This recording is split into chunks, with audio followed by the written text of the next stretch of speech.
But no, Beth, York goes crashing down. Determination, the suffering, the ability to... And she's unleashed everything in this attack. See just how much that win means to him. All the marvels. Kayla versus Allison, and to the line. Kayla Laguna takes the victory.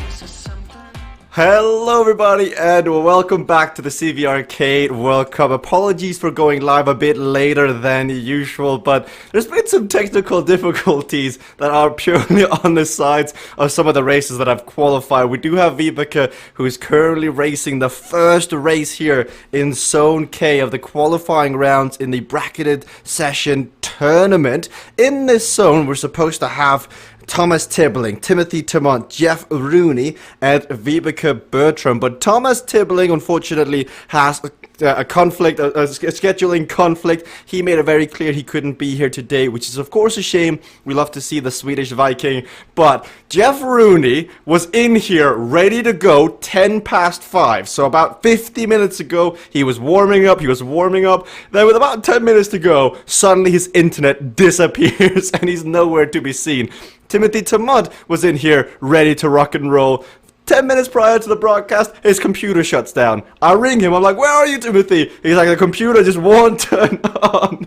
And with one race down, Vibeke Bertram has taken that one. So, what is happening now is that we'll give the racers this first event and the next event to make it back in. But if they don't get back in before Fantastic Alien C finishes, I think we'll look to move towards the next zone that starts at 7 o'clock, and then it's up to the commissioners to figure out how they want to handle Jeff and Timothy's mechanical, etc. But so far, it's looking very good for Vibeke. We do have Vibeke in the broadcast with audio on today, so it'll be our first time speaking to Vibeke. But Vibeke, it looks like you're going to go on through. I mean, I guess congratulations are in order? Yeah, I guess so, but I had really hoped to race today. I was so excited. And I figured it probably wouldn't happen for me. I wouldn't move on to the next week, so... Well, it looks like the stars have aligned and technical issues upon your opponents, but you've been racing really well. I mean, now we've seen you come through. I remember the first time I saw you on, I paid close attention because it's nice to have a fellow Dane on the platform. But now you're looking good, you've come in, you've learned the platform. What's it like to be, like, coming through the system and being good at CVRcade? Oh, I'm so happy it's finally happening. But I'm still struggling with the technical courses. I keep crashing every time. I get so psyched up, and I just hit the bond or whatever obstacle there is. Make every stupid mistake you can do. So I have a lot to learn. Well, that happens to a lot of people, Vibeke. We'll let you just get focused in case they do show up, because there's racing on hand and there is a lot of points still on offer. But we've got Fantastic Alien C coming up. It is Thanksgiving in the US, so if you're watching from the US, well, happy Thanksgiving. Taking a very special holiday and spending it with us today is none other than Frank Garcia. Frank, what are you making of everything that's going on in this zone so far? Well, it was, let's say, interesting before the start. A lot of hair on fire. Jeff had discovered some stuff, and support was helping him out with that. All for naught because his internet went away. So, you know, he was getting set to race. I know he was really, really hyped. And, you know, Timothy, you can't get any more hyped than that. I was really looking forward to this zone. And you know, sort of munching on a turkey sandwich and watching some good racing and it just didn't happen, right? Sometimes you get these technical difficulties. Interestingly, we had talked the last couple of days about because of either scheduling and or technical difficulties, when you only have 4-ups. If you have a couple of people that are out and 2 are advancing, not much of a race happens. And so we'll probably expand the number that we use here. But I really had high hopes for CVRcade because I know she's struggled on the technical courses, but very strong individual. So I thought there was room for an upset here. I was looking forward to seeing how that went down. What we've noticed in the previous zones is that people who struggle technically usually continue to struggle technically in these races. Of course, there's a lot more on the line and a lot more nerves. But you do sort of get through that arc. It's an interesting arc. What everybody doesn't know is that the real play for monetization on CVRcade is just the psychological consulting and the psychologists that we'll be pulling in to help racers with the technical aspects of the game. I know when I started, I would do, at the time it was called Hazardous Velo, but Dark Matter Velo, and I would just crash and crash and crash and crash, and I knew to go slow, but for some reason you just want to push it a little bit, and then of course you push it over the speed. And I actually really did think I needed to go see somebody because I was like, there's something wrong with me that I can't manage this. But and Fantastic Alien C was a great example of that because it is not low skill but high skill, and so people would bump into other people as well. And so I think CVRcade is being a great sport here and doing her parade ride to victory. And so I hope she's enjoying that. We need to have some massive balloons and people on the side of the roadway here for the parade, maybe a marching band or two to make it a little bit more interesting. Somewhere Ben Shuilong is looking on and going, I went out, I won 5 races the hard way, and here's Vibeke Bertram, she's gonna just walk away with 5 victories like this. I mean, she didn't even celebrate, so it's funny. I mean, you can't really help when technical difficulties come in like this. I know in Timothy's case, he knew this was an issue yesterday. He was encountering this computer issue yesterday, but didn't really seem to have done anything about it. And when you're racing for this amount of money, and when you're this nervous, you've got to make sure, like Frank, it's like washing your bike. It's like making sure your bike is optimal for your race. You don't show up with a dirty bike for the racing. Well, I can't wait to sort of rib Timothy, or maybe I shouldn't. But Timothy, a great racer on the platform, very, very enthusiastic. I can only imagine that his vocabulary wasn't very family friendly here in the last 20, 30 minutes. And, that's really, really unfortunate. But the sinking feeling that you have to get, and Jeff, you're all there, you're ready, you're warmed up. You got in early. You did all the all the right stuff, and then the sunspot internet problem hits, and it just goes away, and then you just sit there praying, right? Please, and then you start restarting your router, and calling somebody, and is it a general outage? Is it me? Is it please come back, and this is the flip side. I guess this is. A very bleak day with lots of lightning, and we had to call the race, kind of thing. Very, very unfortunate. It's funny though, because what I envision right now is like it's a scene straight out of the movie Rat Race, because first place is secured, like Vibeke Bertram is good, but there's still second place, Frank, and I would imagine whoever of Timothy and Jeff get their computer working first and get in would have a good case to the commissioners to be like, hey, I was there, maybe only for the last 3. I do have an update from Timothy. He has gotten out his old laptop, but because it's on update 1.3, it's gonna take a bit to update before he can get back in. Who's your money on, Frank? I think my money's on Jeff. You know, I hadn't thought about that, but there's a race behind the scenes. That's correct. Unfortunately, we don't have live video feeds, right? Of Jeff and Timothy. New race. How quickly can you get reconnected to the game? And you know, and be in. I think so. I think a couple of things would be fun during this period of time while we wait. We can kind of do sort of an impromptu podcast because I've been feeling a little left out on these, you know, CVRcade podcasts. We're saving you for the big one. You gotta build up anticipation. You can't just start with the big one because there's so many questions for you. But if we get you on first, nobody's going to watch the last 9 podcasts. Oh yeah, nice cover there. I got you, Big and Beth. I got you. It's like, Frank, you're ugly, and we don't want to put you on the podcast. That's just how it goes because we're video. But and I think it would be fun to, you know, get some racer comments as well. And I guess Jeff and Viveke were on the same team. Yep. So I think, wow, man, see, this is really disappointing because I think they would have put Timothy into a spot of bother. We know how much everybody likes Cycling Hub, and I'm pretty sure there could have been some blocking maneuvers that occurred in the racing. Well, we should just ask Viveke if that's indeed the case, if they were going to ride together.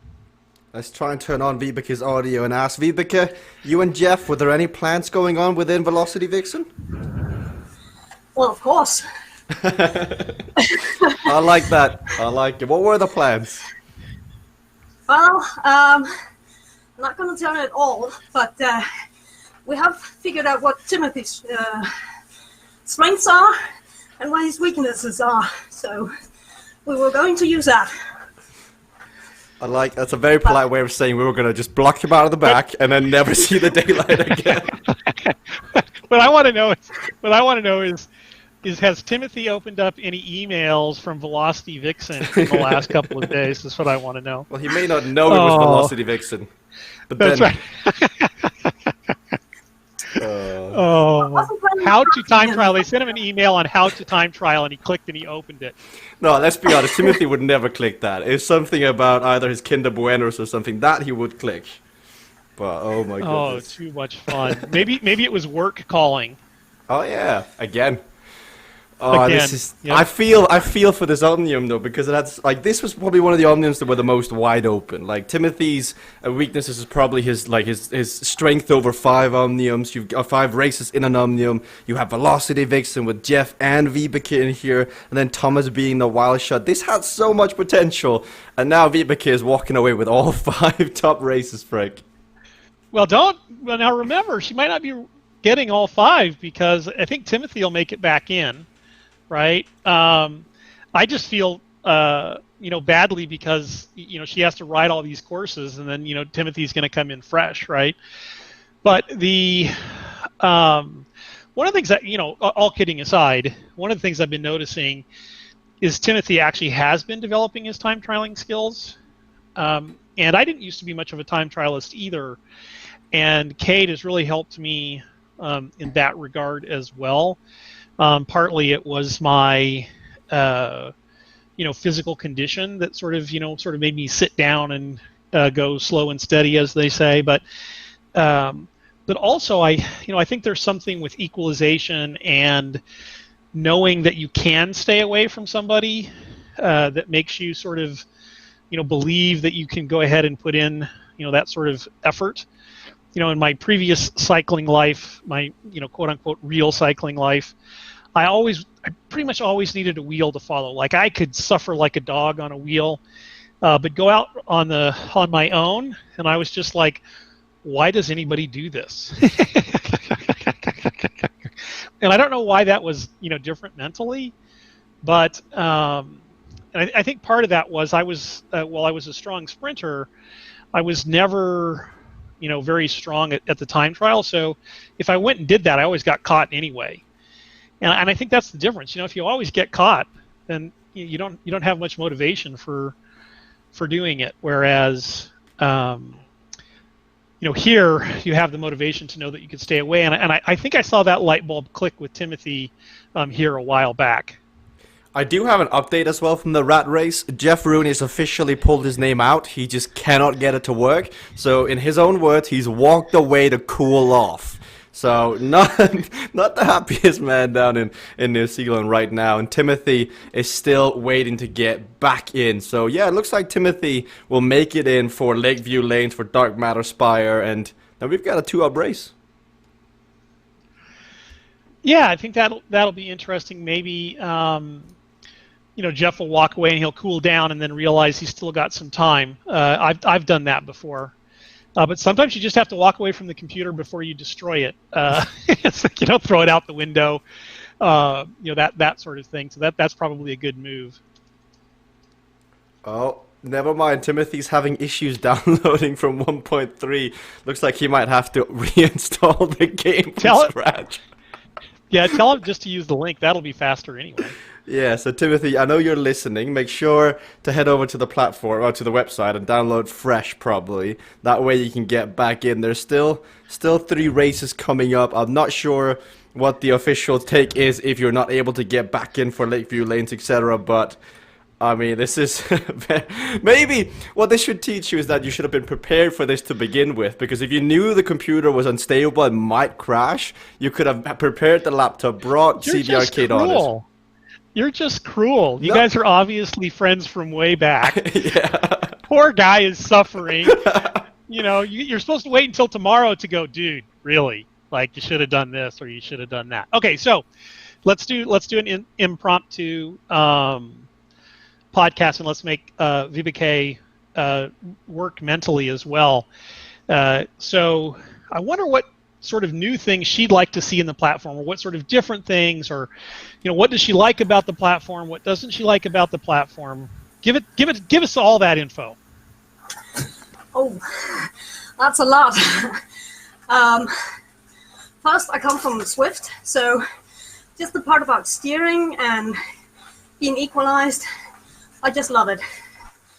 I really have a chance here, and that makes it so much more fun, because even though someone is way ahead of you, you still have a chance. If you have the legs, you can catch them.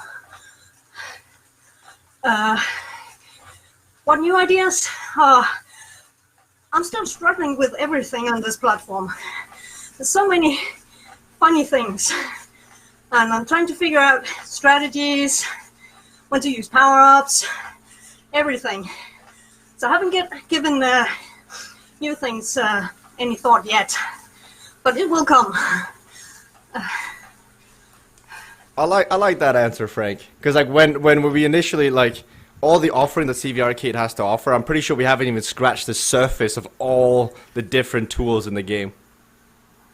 Well, it's a really interesting perspective, and it's one that we need to get reminded of all the time, because those of us who have been on the platform, since the beginning, so to speak, and who've worked with power-ups, and, now we're like, okay, well, you use these power-ups in combinations when the wind is this way on this corner, but, if the wind is a different way, then you use it on a different corner. Or, you want to use it coming out of a corner, but not use these 3 together, but only these 2.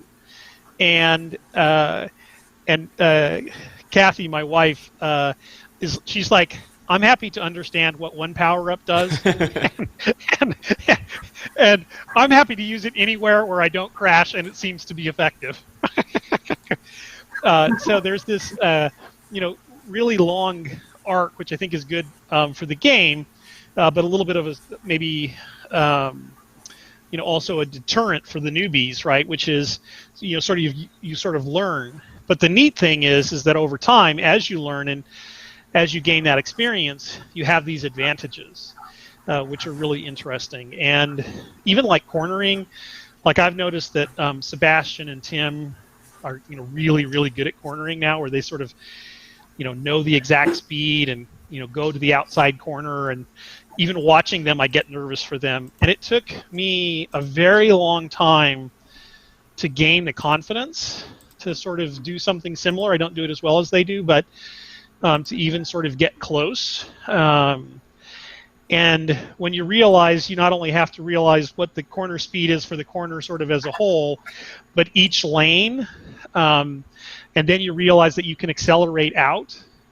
And then something I don't see anybody doing yet, but that the game supports, is you can actually apex corners, where you can go through the corner at a speed faster than it allows if you know how to do it. And so, there's a lot of richness in the game from that perspective, and so that can save your legs a little bit as well. Wow, you're fast.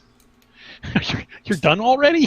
I like what Vibeke did as well, because I think Vibeke, you didn't hold up. We saw about 367 or above. You're probably thinking, if I can get through this as fast as possible and they don't get to join in, I don't have to finish this off. I can get this done and just beat them even before they start to fix their internet, fix their computers. So smart thinking. But to follow up the words that are being said, I also think when you do come from Zwift, like we've seen Vibeke, like we've seen Jonathan, it requires a certain mindset. Like, so many people get on the platform and they crash for the first time and they go, I'm gonna go need a plaster. Like, this hurts, this is not fun. But then some riders with the right mindset, like Vibeke, like Jonathan, they go, oh, I can make other people crash. This is fun. I get it. And I think that's really fascinating to see that develop over time as more people understand the nuances of the platform, as we now wait for Lakeview Lane. So if you've just joined in, this is Zone K of the CVRcade World Cup bracketed session tournament.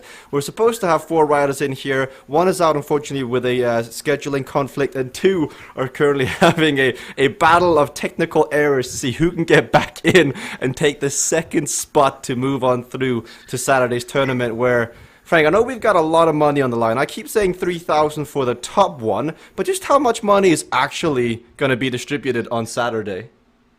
Don't ask me these tough questions. I don't know. What is the website say?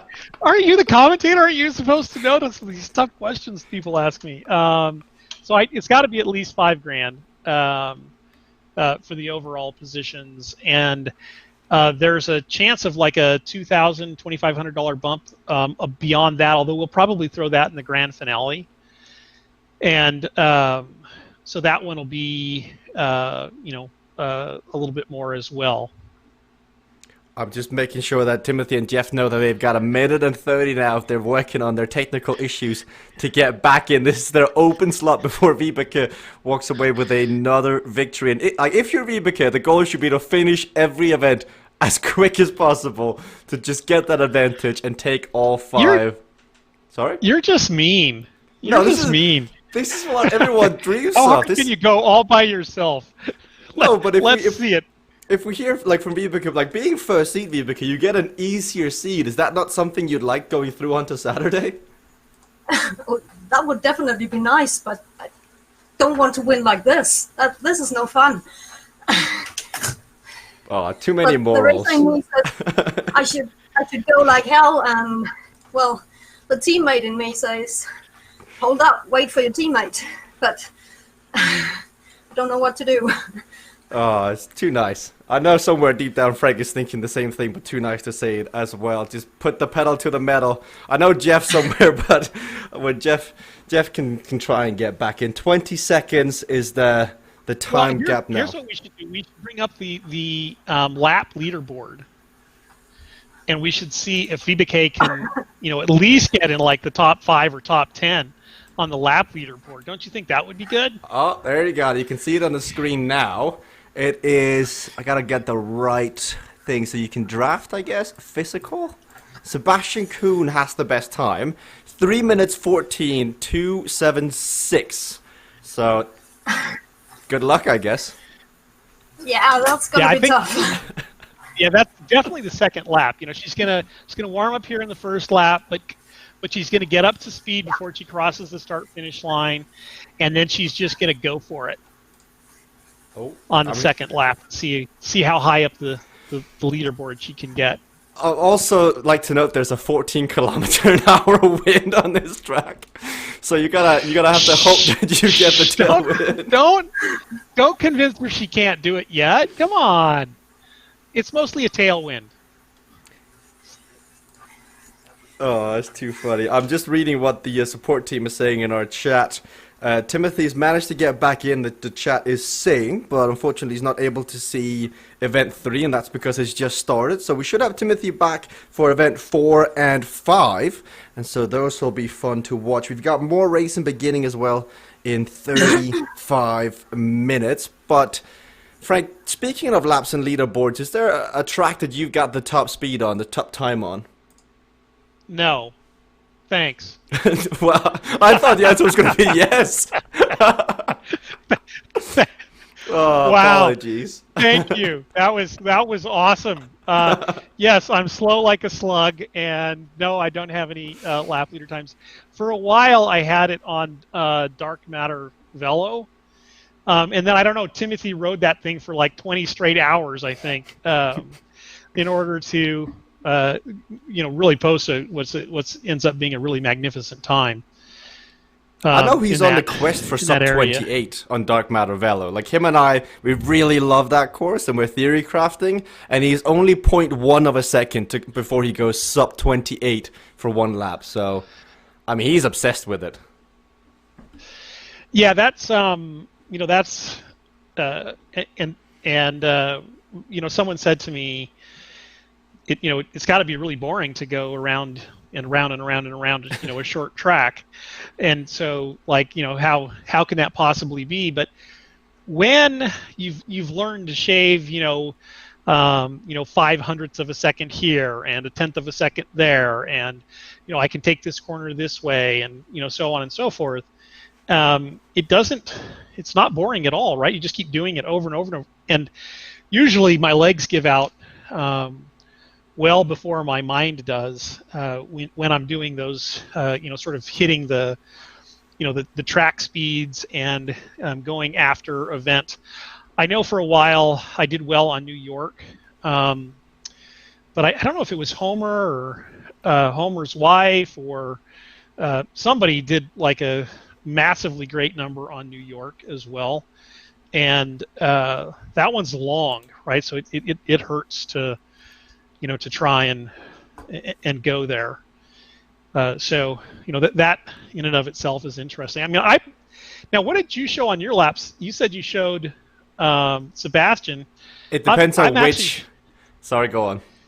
Yeah, because I was going to say I've actually got CVRcade up there already and just equalized in physical. So I guess she's out to beat herself. I don't know, but so I guess we should ask her how one gets a top time, not me. Well, the first question is, how did you manage to crash in that last corner? I don't know. I just looked at the bots and I don't know what I did. Well, no worries. That's the case with me every time. Well, I do see when you do look at the correct setting of the leaderboard, you actually already have the best time if you take drafting off. Does that mean you've been practicing this course in your free time? Yeah. I've had a few hours of practice. Otherwise, I've only ridden onions. But this one I had time to practice, and I really gave it a go. So. Well, obviously you can tell by the great time. I like also, it was not a few laps or anything. It was a few hours dedicated to learning this course. It really speaks to the layers of Cade racing. Yeah, I think what's interesting now is I think we're going to have to challenge Seb to just go out in a solo breakaway in the next zone and see if he can get under 319. Don't you think? Yeah, but he has to. Yeah, surely. But he can't use any power-ups, so don't use Racer's Edge, don't use Power Plant. But that's going to be a tough task because he's also trying to win the zone and qualify for Saturday. Minor details. So let's ask CVRcade, which is, how frustrating did you find crashing when you first started?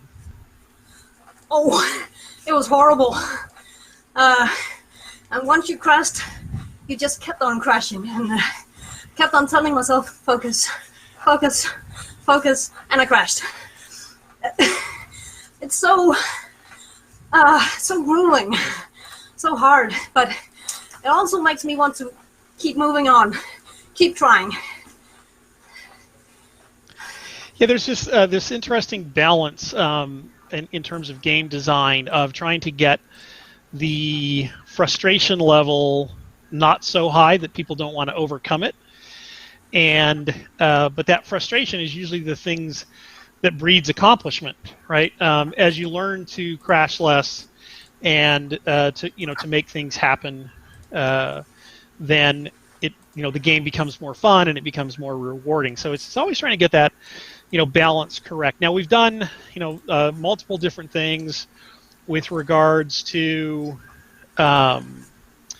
sort of no skill, low skill, medium skill, and high skill events.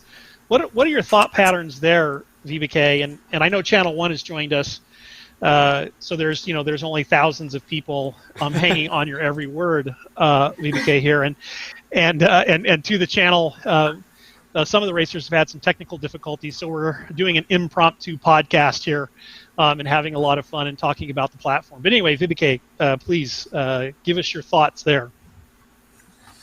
Well, I think it's great because there's something for everybody. Like me, I'm super good when they're not so technical, and when it comes technical, well, other racers have their chance, and everybody has a chance to improve. I can improve on the technical, and the other guys can improve on the physical. So, and we equalize. So, I think that makes it so much fun. Well, I guess we already know. I was going to ask you what your favorite is, but I guess that would be probably the low skill is your favorite? No, medium skill. Oh, interesting. Very, very interesting. Okay, so you don't mind being able to crash into other people and fall down if you bump into somebody else. You just don't like those cruel game designers when they put obstacles in the road. Something like that. No, I think it's a great idea, and it's really a part of making this like a computer game. You can try by error and move on to the next level. So I think that's why I'm sticking here. I'm sticking to this game because it's so much fun. Well, we love to hear that. Jesper, what thoughts do you have? Can I request an Angry Birds level? Because that's all I can imagine now after Vibeke calling it a game and the levels. Like, I want to shoot pics with my bike into the distance. No, I actually thought Vibeke was going to say high skill, because I anticipated you really sound like you enjoy coming onto the platform and making mistakes and getting better and learning and having that rewarding, leveling up experience, which is really cool to be a part of that journey, as we pretty much stream every single race here on Mixer. But Frank, I do see the first rat has made it back to the I say that with all the love, Timothy. You may not have heard the reference earlier on, but Timothy, you're back in the stream, you're back in the racing. How big is the fire in the house currently? Oh, I think he may have disconnected his microphone as well. He's like, my laptop doesn't handle the microphone. You guys should just be happy I'm back in for the next. One thing I will note out that race. Timothy has the nickname of being the king of the left-hand corner. Whenever he joins the stream, he always finds himself over in the corner. But today with the laptop, the web camera positioning is perfect from Timothy. Timothy, I see your audio is working now. I mean, tell us what happened. At least something's working. Oh my god. So my PC completely crashed on me, and I'll need to order a new one before Saturday if I even get in, if I can get in the next race. I quickly got my laptop working, but that was on like 1.3 or something, so had to update that, had errors updating it, had to completely reinstall that. Oh, it's a complete... no, not gonna say it on stream. No. But what about like the stress you go through? Because I know we've been chatting for the last 5 days about today and your racing here. I mean, talk me through the stress you incur when 10 minutes before the racing begins, you see blue screen. Yeah, I think, I got a new equalized heart rate if that registered on the CVRcade, I guess. Oh my god. No, yeah, we'll see. I hope I can join these next two races, at least get something out of today. Well, we've still got Vibeke in the conversation. Vibeke, you're going up against Timothy now in the next 2 races. You've had a bit of a walk in the park in the last 3. Well, are you scared now that Timothy might come in and ruin the 5 victories in a row? No, I'll crush him, no problem. Oh, the gauntlet's been laid. I love it. You should have seen, we got Timothy's face on there for a second. He, I mean, anything you want to say back, Timothy? Hope you don't get lapped. Someone is going to walk away from this utterly embarrassed with all these words being shared around, and I cannot wait to see who it's going to be. It's going to make for great entertainment here, guys. Oh my goodness. This is going to be fun. I'm definitely looking forward to this now. This is very interesting, and we're about 3 minutes away, I would imagine, as Vibeke crosses the finish line. Now, I don't want to mention this, but she's like 165 points in front of you, Timothy. So you do have a little bit of room to back up. And I'm not going to mention all the trash talking she was doing while you were gone either. So I don't want to provide any extra motivation. Yeah, no. I'll rewatch the stream. I'll rewatch it. Don't worry. You can just tell. Oh my goodness. Love you, Timothy. I'm so glad you could make it back in because we got Dark Matter Spire coming up next. And me. I'm already on, so we'll see. Wow. Hey, look, I'm already ahead. Easy game. I love how the screen says it's still time to warm up. So it's begun, everybody. Channel 1, if you're still watching this may be something new you're not used to watching. Heads Up Racing. I mean, before while you were gone, Timothy, the Vibeke did let slip that Velocity Vixen were going to work together and they were going to block you way out the back. How do you feel about that? Love to see them try it. Yeah, I guess with all my bad luck, I had a little bit of good luck that Jeff and Thomas weren't able to. Really sorry for them, but I'm so happy I got in. Well, we're glad you got in as well. But Frank, as the analyst here, who are you backing in this one-on-one on Dark Matter Spire? Vibeke all the way. Not even close. And she's warm. She's strong. This is a low-skill event. She's going to leave Timothy in the dust and never look back. And Timothy is going to suffer like a dog trying to catch her. So that's the analyst's prediction. Oh, I like it. This is going to get very spicy real quick because we've got 2 races coming up. 1 low skill, 1 high skill. And this is very important. Like, let's not forget this. Vibeke has the potential here to be co-first seed with Ben Shuilong through the tournament bracket session here, the first qualifying round, which would put her with a better seed, easier side of the group, and more of a chance of qualifying through. For Timothy, all he really needs to do here, I assume, is finish 1 race. But Frank, he's gonna finish with the worst possible seed there is. Yeah, he's just a spoiler, right? At this point. It'll be interesting to see. I know Timothy. Every race. We keep talking about the overall and the seeding and all of that, but let's get right down to it. All of the people on the platform are competitive, and every race you really want to win. So, I think we're going to see some fireworks here. Normally, I would, actually say Timothy probably has a little bit of an advantage because, he's just sort of been not putting out the effort in the same way. But he's probably a little bit cool. He probably burnt through a massive amount of adrenaline trying to get a laptop up. And so he might find that his legs are a little bit like limp noodles. And he's going to have to write himself in. I expect that Country Rally, the next race that they both do, will be a little bit more competitive as Timothy's hormones sort of equal out, and he gets into the sort of the physical rhythm of the exercise that he's about to do. It's going to get very cagey here. I think both of them there's a bit of trash talking going through, but I think deep down there is some actual authenticity to it, because throughout the open session, throughout the bracket session, I mean, Cycling Hub hasn't exactly gathered the best of names when it comes to racing on the platform, but Velocity Vixen is straight up there too. I mean, Frank, you've called out Ryan on numerous occasions for being an instigator of blocking.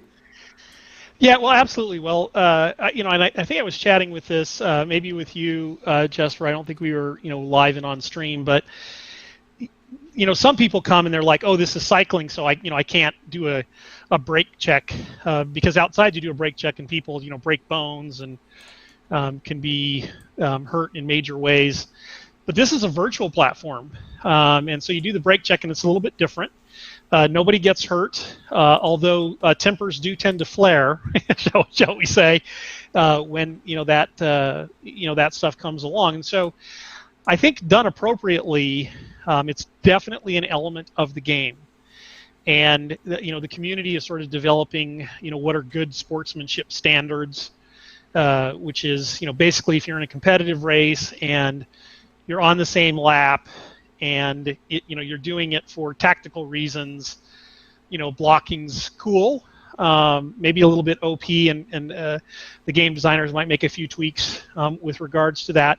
But the flip side of that is also, hey, if you're just doing it to annoy the living daylights out of somebody, that's not really cool, either. So it's great to see those sort of standards. And as a game designer, what we're looking to do is not to make the environment sterile, right? So that so there is some of this back and forth, and people having to adhere to standards, and then you can see sort of the character of people come out, right? Like, will they block when they're going out the back? Will they block to win? Are they, do they tend to be more on the, I call it negative racing side, other people call it defensive racing, or do they tend to be on the positive and or offensive racing sides? And I think that's great stories and great storylines that develop within the game, and therefore inside of the whole esports package here. I also think a note to add to that is that what you're about to see in the next zone is Jonathan Rocket, or Jonathan Heron, and what he's added is something I think a lot of people are exciting to watch, because the blocking, the negative racing, the defensive racing, whatever you want to call it, it does bring excitement to the sport that we're currently watching. And when riders can incorporate it into their game efficiently in such a way that you do a mix of both, that's when riders become really fun to watch. And I think that's why Jonathan, who's racing the next zone after this, is on everybody's mind. But now, the grudge match. You heard Timothy, you heard Vibeke. They both want to win this one equally as much. Uncrashable is on. You have one quantum shift, one weight lifted. I think this one, Frank, we're going to see them hit 200 equalized heart rate real quick. Yes, you can see they're already out of the gate, going hard, and Timothy's got a good sprint. So what you're going to see, I think, is Vibeke here do multiple attacks and try and put Timothy into the hurt locker, and that's a massive attack right there. She's already about to hit the 190s. Yep, she's hit 190. She's in the hurt locker. She's also had a great warm-up, like fantastic Alien C. She did not come below 350, 340 equalized watts. And now she's just saying, you know what, Timothy? I've had a good rested period on this. I've been warming up. This is what I prepared for. Let's see what you've got. And with a 4-second gap here, she is drilling it into him. She really wants to win all 5 races here. But I do find it funny that Quinton Molyneux currently is higher than Timothy on the scoreboard, despite not being in this Omnium or racing a race today. Yeah, I think this is interesting, and so this isn't a very long race, so Timothy's got to get on his horse and ride here and try and make his way back, and I don't think we've seen any power-ups, so I think Timothy's probably saving his weight lifted for the second climb of the day, but he's maintaining, he's coming back a little bit here. And you can see these, two super competitive people, all joking aside. Timothy, watch here, I'll demotivate Timothy. Vibeke really wasn't doing much trash talking. That was, of course, me and Jesper egging you guys on. So I think you should just, let your legs go and wave goodbye to her. I mean, there's no real reason to catch her. But but what you see here is, in cycling we say hearts of lions, and you see that, VBK coming out of the gate, and finally she's like, yes, I get to race today. There's somebody else that I can impose my will on. And then there's Timothy, who is doing a yeoman's job of trying to stay close, right? And you see them both up in that hurt locker zone, the 180s, 190s on the equalized heart rate, and this is fun to watch. And we're seeing, so due to the new laptop from Timothy, we're seeing a camera angle we're not used to seeing from him. And we've never seen Timothy with this level of distress. I mean, when you look at his face, seems quite nervous. 3 seconds off the back, mouth a bit open, panting, breathing for air. Vibeke has not come below 500 equalized watts for a while. Like, she's entered time trialing mode, and when she sent that email to Timothy, he definitely didn't open it up because she is just running away with it right now. Well, and I think what's great, and I'm glad that Timothy made it here, is it's Vibeke's way of saying, hey, I belong here, and I belong Saturday as well. And this is what I've always seen from her as well.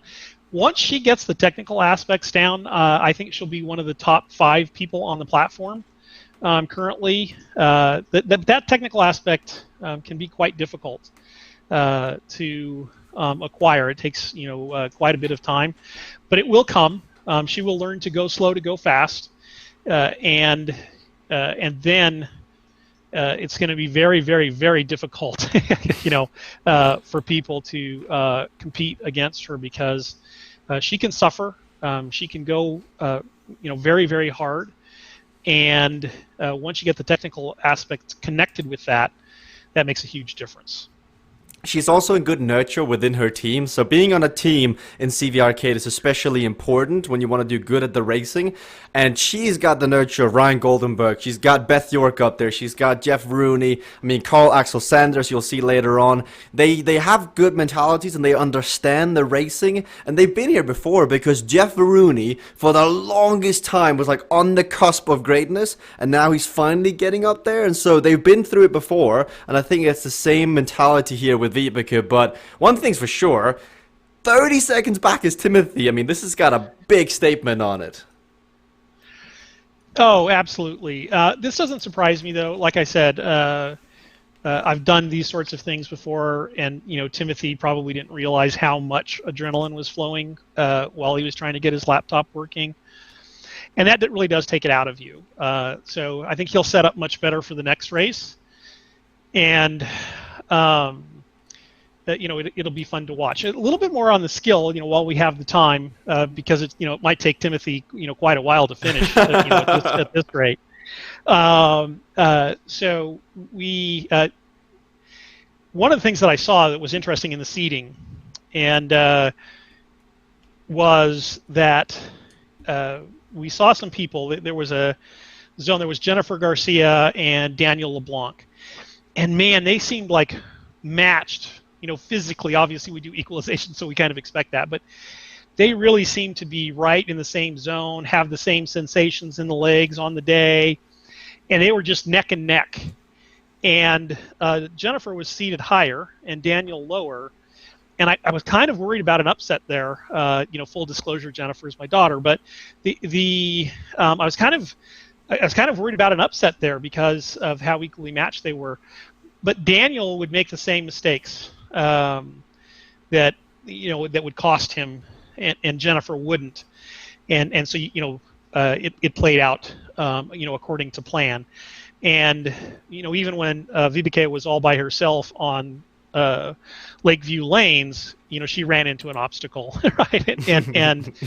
And so you just learn to develop that skill. Now the thing that's amazing when you develop the skill, at least for me, like when I go to like country rally or sudden lane change, once you develop the confidence, when you get there, you're just like, I'm going to own these people, right? And they could be stronger. I could have killed myself in the last race. I could be, really hurting. And I get there and I'm like, I'm still going to own them. because I'm not going to crash, and I'm going to go through the corners fast, and they're not, and they're going to crash. And so I don't need all of that. And so that also plays into this whole Omnium thing as well, which is that, how do you conserve energy? How do you tactically play the scoring multipliers? This is definitely chess. Mentally, you've got to be as engaged as well. As we just see Timothy crossing the line, he did manage to get overhauled by the Butt Patrol. So in a match of one-on-one, he managed to lose both fights in that one. As he now moves on to Country Rally. But good to see Vibeke. I love to get Vibeke on the audio again because we've been joking around Vibeke and we've been having fun. But surely that victory, that must be really sweet to know. You know what? I'm here. I deserve to be here. Yes, definitely. And first of all, I'd like to say, glad to see Timothy. I'm glad you're here. And you were putting words into my mouth. I wasn't saying I wanted to block him. What I did in the last race, that's how I wanted to kill him. Well, I am sorry, but nonetheless, now we are here. You're 4 races up, Vibeke. Last one away from a clean sweep and tie for the first seed. Yeah. Let's see if I can get my head into this one. Because now I'm getting a bit tired, so probably crash all the time. Much fun. Just go slow. Just go slow to go fast. Get in a rhythm. You got a couple of corners to watch out for, which is the first corner as you go onto the dirt. That one you can definitely overcook. And the one coming out of the hay bales you can overcook. Very easily, especially with the wind today. So, just mind those particular things and get into a rhythm. Timothy, I expect to be good on this course. Very, very good. Timothy is going to be tough to beat on this course. Let's go and have a word from Timothy as well. Timothy, how does it feel to know that Frank thinks you are so good at this track that he needs to give your opponent some strategies ahead of this race? Yeah, okay, that's... I didn't know Frank joined Team Vixen. I didn't know that. Didn't get the memo. I'm currently still downloading the track, so I'm not seeing anything yet. But yeah, let's hope that gets sorted. Got a minute left. Well, At least I'm beating Quentin on the scoreboard. Well, it only took you that last race to do so, the 4th race. If the game still doesn't manage to download the files for you, I would recommend using Quentin as your eyes and actually letting you know where the hay bales are. We'll do that. That's going to be interesting racing. As a veteran racer, I would expect you to close your eyes and know exactly where every obstacles are on course. But we'll see. Timothy, it's good to have you back, though. Cheers. Now, last race coming up. I think this means you are qualified on through. So, what does that feel like? Oof. I worked so hard for this. Oh, man, you have no idea. Oof, that first lap last race, though. Oh, my God, that hurt. I can't do that. That was insane. Spoiler alert, I think this one is about to get even tougher because I think Vibeke really wants to win this one, Timothy. So prepare to have to dig deep in this next one. Country Rally, Frank, as last one, who's your money on? Well, as long as Timothy can see, I think my money's on Timothy here, just because it is high skill, and that is Timothy's forte. It's where he really spends his time, so to speak. In about 7 minutes time, by the way, we've got Zone L beginning. That is Sebastian Kuhn, Jonathan Hiron, Carl Axel Sander, and Joyce De Smith. So don't go anywhere. If you've enjoyed the impromptu podcast and the head-to-head trash talking amongst the two riders, make sure to stick around for the next one because that's going to be some excellent racing. That could be, we said Zone T was the zone of death, but then there were some swaps around. Zone L here tonight is going to be fireworks. And I see already 3 of them are ready to go as the racing gets underway. Vibeke sits on the wheel of Timothy here, and early on, she's gonna get blocked in. Oh, what about that, Frank? Oh, well, like I said, Timothy has the skill, and wow, Vibeke looked really good there.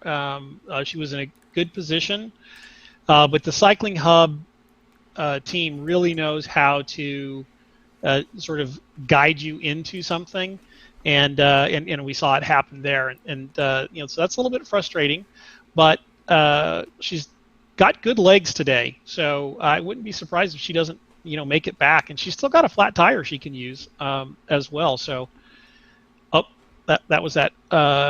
Maybe it changed into the corner. So I think. I think as an analyst, I got it about right today, and I'll leave it there. But I do want to remark that you can see the smile on Vibeka's face is bigger than ever. When we're talking to her, she's like, bunch of crashes, it's gonna be fun. And it's so cool to see that that's the, the correlation between crashes. The next word is fun. But I do also want to point out the showboating that's happening from Timothy on the front here, as he is, he's pressing spacebar, which is making you bunny hop in the game, when he pulled the Castrop maneuver on Vibeke and guided her into the hay bale. I think Timothy wants to have audio. What do you want to say, Timothy? Spacebar is my button to talk to Quentin. I see nothing. And if you guys keep doing replays, I can't even follow on VMix. Well, sorry, Timothy, but we'll keep going back to the replays. Good. So it wasn't showboating, it was audio communication in the game in order to chat to his eyes on the road. Ooh, as he just dodges. So I don't think he's actually able to see the hay bales, but I think he's got Quentin guiding him through the track. Well, that's absolutely hysterical. So I'll have to say, hats off to the Cycling Hub team, because when you can do it blind and lead the other person into one of the hay bales, that is next level gaming, which is it's a lot of fun. It's remote control. I just don't even know what to call that exactly.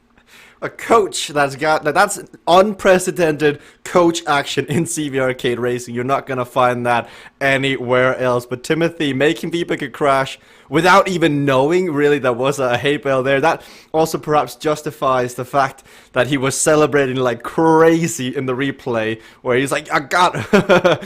Which is, it seems that's what it took, because Vibeke's legs today were really good. If she can bring these legs again on Saturday, and if she can do the practice she did on Lakeview Lanes, I mean, she'll only get better from here. Yeah, absolutely. And so, really, this is just, if I was advising Vibeke, I'd just be like, hey, get on, sudden lane change, get on dark matter velo, and just ride those until you can, super consistently, work, feel comfortable in those and get the rhythm. That's in the end what I had to do, because I would amaze myself. I would go out on those courses and I would, like 1 out of every 2 laps I would crash. And this is when I, was trying to go slow. And I think you just learn to get the mentality and to understand the speed and to understand, that you sort of, like let's say here on Country Rally, as soon as I cross the finish line, I move 1 to the right of the, the dotted lines to set up for Barney the Barn Doors. Timothy messed up. Timothy actually did crash, and Vibeke is closing down on him. Both flat tires are out. This could be an opportunity for Vibeke to come back. Yeah, he's not very far up the road. I think I'll let you call this. This could be a stunning upset. Oh, she's going to crash in the corner? Nope, she made it. Cool. You can literally feel the wrench there from Frank going, no! And she's going to crash. That is the immersion that CVRcade does offer you. She closed down on Timothy. She had to use her corner caper. But if Timothy makes a mistake here when under pressure, Vibeke's perfect 5 out of 5 is up for grabs here. But she needs to catch Timothy. Timothy's being pushed to 199 equalized heart rate. No walk in the park here today from the man from Belgium. But it does look like he's going to recover from that blunder and make it back. He is riding blind. But Team Cycling Hub find a way to prevail under the circumstances. And somewhere, Ben Schulag is going, oh, thank you so much, Timothy. Thank you so much. I preserve my first seat. But congratulations to Timothy, and congratulations to Vibeke Bertram. Great sports. Congratulations, guys.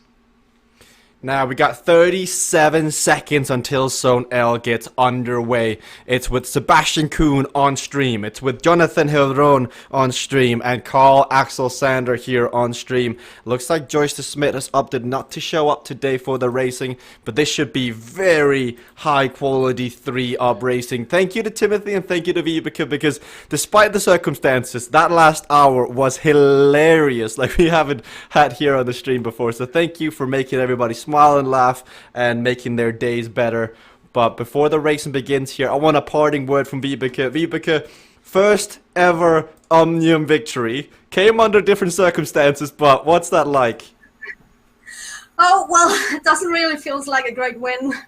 But of course, a win is a win, so I'm happy.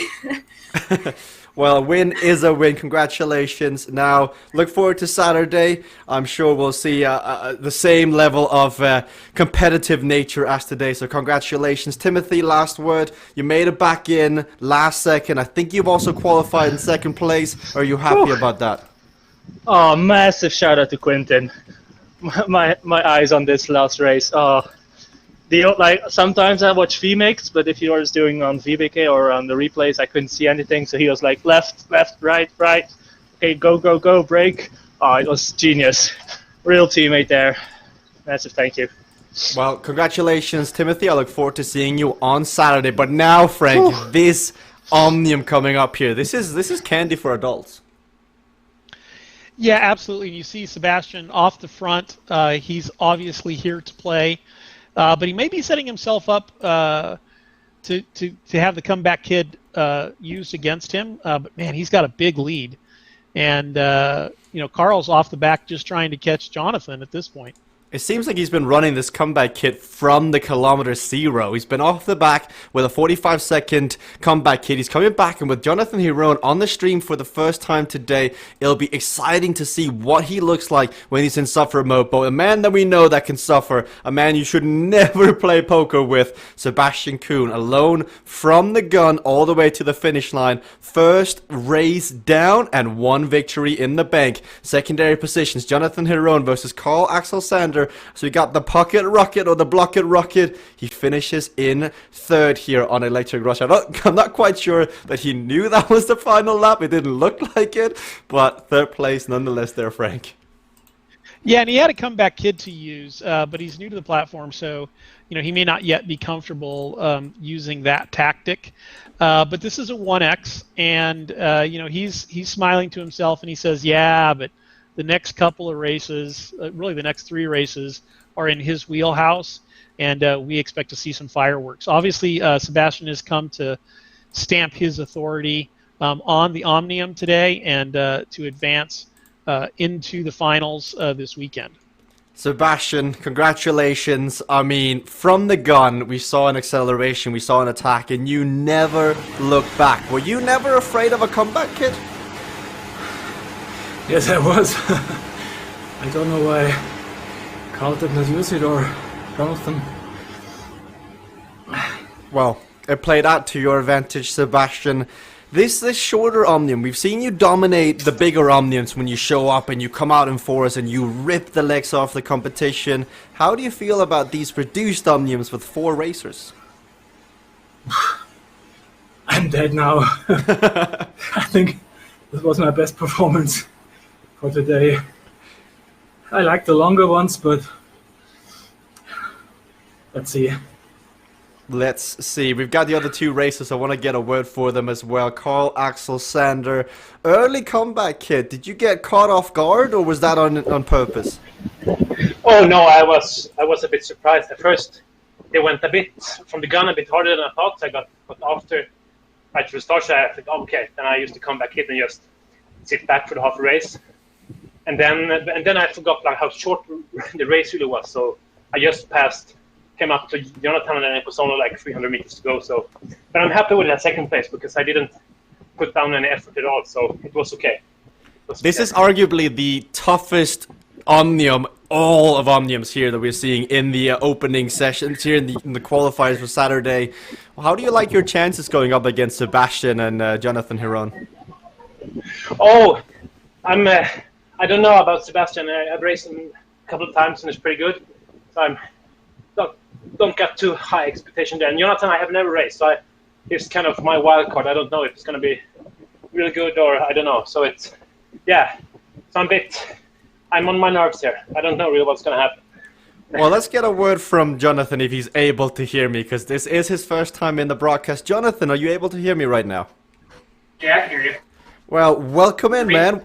It's an honor to have you in the broadcast. What's your Cade experience been like? You've come in and you've taken the community by storm. It's been good. I did not know we had less than lap left. I thought we had one more lap. So I'm still getting familiar with all the stuff on my screen. Well, now, Fantastic Alien C will let you get back and perhaps look at your notes and get ready, because you've got a chance here of making a great upset in this Omnium. 3 highly skilled racers are racing in this one. But Frank, as we thought, Jonathan not knowing that was the final lap, I mean, those 7 points, those 3 points could come back to haunt him later on. Maybe, but I think he's got the power. I'm not sure he's got the skill yet, but he's certainly got the power to, overcome that. It's pretty close at the top, and not a lot of separation. I don't think those 3 points or those 6 points will hurt him too badly over the course of the next 4 races. I do like that Sebastian has hit us with someone needs to get Sebastian with a shirt that says "I'm dead" and then like #kidding or just kidding, because I feel like every time he comes out going, No. I got nothing. I think the front of the shirt should say, I'm dead, and the back of the shirt should say, I left you in the dust. Because that's usually what he does when he says that. That strikes fear into my heart when he says it. And it should for everybody else as well, because Sebastian first race down, I think it's just a calculated response to get everybody else to lay off him. But now 3 racers take on Fantastic Alien C. There's going to be enough wattage here to power up a toaster as we go to call Axel Sander. He did just say that he wasn't prepared for the quick pace in the last race, Frank. What does that tell you about his preparation here for the racing? Well, I think sometimes it just can catch you by surprise because you're thinking that's the warm-up race and everybody's going to sort of form into the blob. But when there's only 3 racers, there's no blob really, and so Sebastian got the break. Now we're in tight quarters. It's going to be interesting to see who makes the first mistake, forgetting that this is not a low-skill event, which is often the case for our second events, and switches off into somebody here. But you see, this is going to be interesting. A lot of wind on the course today. Not that much, I guess. I guess it's only 4 kph, so not that big a deal. I am hearing news as Jonathan makes a risky turn in. I think that's also the advantage of being a newer racer, is that you take these risks that the seasoned veterans, like the veteran racers, they know, what, that left hand turning into the group, it's perhaps I think not we just worth saw a block-it maneuver. There was a little bit of a block-it maneuver there. So it'll be interesting to see if he continues to do that to Carl throughout this, particular race. Well, if you're Carl, you just got to make sure to stay ahead of him. Like, Carl and Sebastian, especially Sebastian, will know that this is the behavior, this is how Jonathan rides. Perhaps you want to look to get ahead of it, but I do have a little update on Joyce. Joyce is not out by choice. Unfortunately, she is out with a knee injury, and she doesn't want to risk it anymore, so she is forfeiting her racing. And that's very unfortunate, as she's also been coming into her own, and we wish her a good recovery, and hopefully we do get to see you in the grand finale next week. Yeah, that's unfortunate. But this is, a physical sport, and injuries do happen. People get sick. People get an injury. Sometimes it's an acute injury. Sometimes it's chronic from overuse. That sort of thing. Oh, we see Sebastian doing a little dig here. He does go off the front. I remember we previewed this in the podcast, and it sparked a really good debate between Beth, Victor, and I, because I had a sensation here that maybe Jonathan's blocking maneuvers might get in the head of Sebastian and Carl and could potentially force an upset in this Omnium, because like this game is as much physical as it is mentally, and if you can start tilting Sebastian, if you can start tilting Carl Axel Sander, you can get out of the way. But Sebastian Kuhn, first to drop his power-ups, wind at his back, and a weightlifter gets used. Same from Carl, but nothing yet from Jonathan here, but he still remains up near the front. Yeah, if you can stay with the group and not use your power-ups, you really get a big advantage coming back your way, and I think that's what he's going to be doing here. Now, it'll be interesting to see if anybody forces a mistake out of one of these tight turns on the descent. Jonathan is just bombarding this corner now, 55 kilometers an hour. Everybody else at 46, 47, and it's too late to block. It's too late to brake. You could see that one coming, Frank. Yeah, you really could. That's why I tried to mention it so that he would know that it was coming. And now, he's used wind at your back into another corner that is, potentially he could wreck on, right? And then, he does the turn in, but he's got to watch this next corner. Oh, this could be very painful. Oh, he saves. Oh, no! Oh! I don't think that was too high of a speed. I think he turned inwards. Let's bring that up in the replay. Yeah, well, I think, and you start to panic, and you wanna move to the inside to give you more time to slide, but that's the exact wrong move to make, and you just got to experience it a couple times to realize that is indeed the case. Now, does he have the physical aptitude to get on back to close down a 16-second gap? And the bigger question is that even worth it at this point? 2 scoring multiplier race, and there's 3 more after this. What would you do, Frank, if you were in his shoes right now? Boy, it would depend on how my legs feel. That's a big gap to try and overcome. So I might put a dig in for a bit and then back it off and save it. You got a 2.5 multiplier, a 1 point. This is only 1/3 of the points. The first 2 races are 1/3 of the points. The last 3 races are 2/3 of the points. You still can get back in here. But what you're really hoping for is that Sebastian takes the win so that you stay close to Carl. Unfortunately here for Jonathan is that he's up against a cognition rider. It seems to be in their manifesto that whenever possible, you should be on the front. Allison does it very nicely. When you're in a breakaway with her, she always takes the turns on the front. You see MotoGP Kelly do it, you've seen Lewis Sobranice do it, and now Sebastian doing it as he tries to get on the wheel of Carl Axel Sander. I wonder if there's been some communication going on before the racing, because with Jonathan being such a new figure to the racing, I think he scares these 2 racers, Frank. Yeah, well, he's a bit of an unknown, right? And so they were breathing a sigh of relief, knowing that Cade skill matters, right? When he went down in those corners, and it's probably, I'm sure it's a little bit disheartening to the Rocket there, because I mean he's working his way back. I mean he is definitely not backing down, so he's gonna try and make his way back. It'll be interesting to see. We're only halfway through the race, so he actually has time here, and this is. Go ahead. I would love to see, because I think this is the race that's going to define the Pocket Rocket. Like, coming up against adversity, you've had fun on the platform, you've been known for your maneuver, you put other people in hurt, but now your mistakes, your lack of knowing the corner speeds is putting yourself in the hurt locker. I wonder if this will be a turning point of his Cade career, where he starts to understand the sheer suffering you can be put in when someone either blocks you or when you make a mistake. So it'd be interesting to get his take after this racing here. Yeah, but kudos to him already. He's in the hurt locker, but he's made his way back, and now he just has to not make the same mistakes again. And then it kind of switches over to being favored. I mean, he's on here. He's definitely got good sensations in the leg. We know that about the Rocket anyway, right? And so now it's game on. Grupo Compacto, 3-up racing. Oh, Carl just gave him a look like, what are you doing back here? Can you just get out of the group? But they're boxing him in. They're trying to pull a Peter Castro maneuver here on the corners. They know he doesn't quite fathom the corner speeds here yet, but they might be doing him a favor, blocking him down, keeping him on the inside here, as they've got a sandwich going on. Carl moves 2 slots over and then back in. Definitely looks like Carl is trying to force a mistake out of the Pocket Rocket here on the descent. Yes, but it looks like he's already learned his lesson, and some dangerous sliding. So oh, but he makes it through. That was so close. And now we're into the climb. You see Sebastian, skilled racer, going, okay, gentlemen, now's the time to put you, into the hurt locker, and we'll see if Sebastian can ride off into the sunset.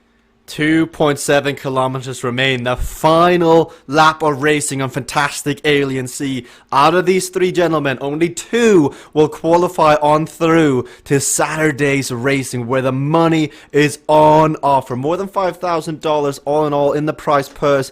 These riders, they all want to get there. They want to be in the fun, and they want to be where the money is. Jonathan and Carl, 196, 191, both are feeling it, and it looks like Sebastian Kuhn has broken their spirit and has broken away.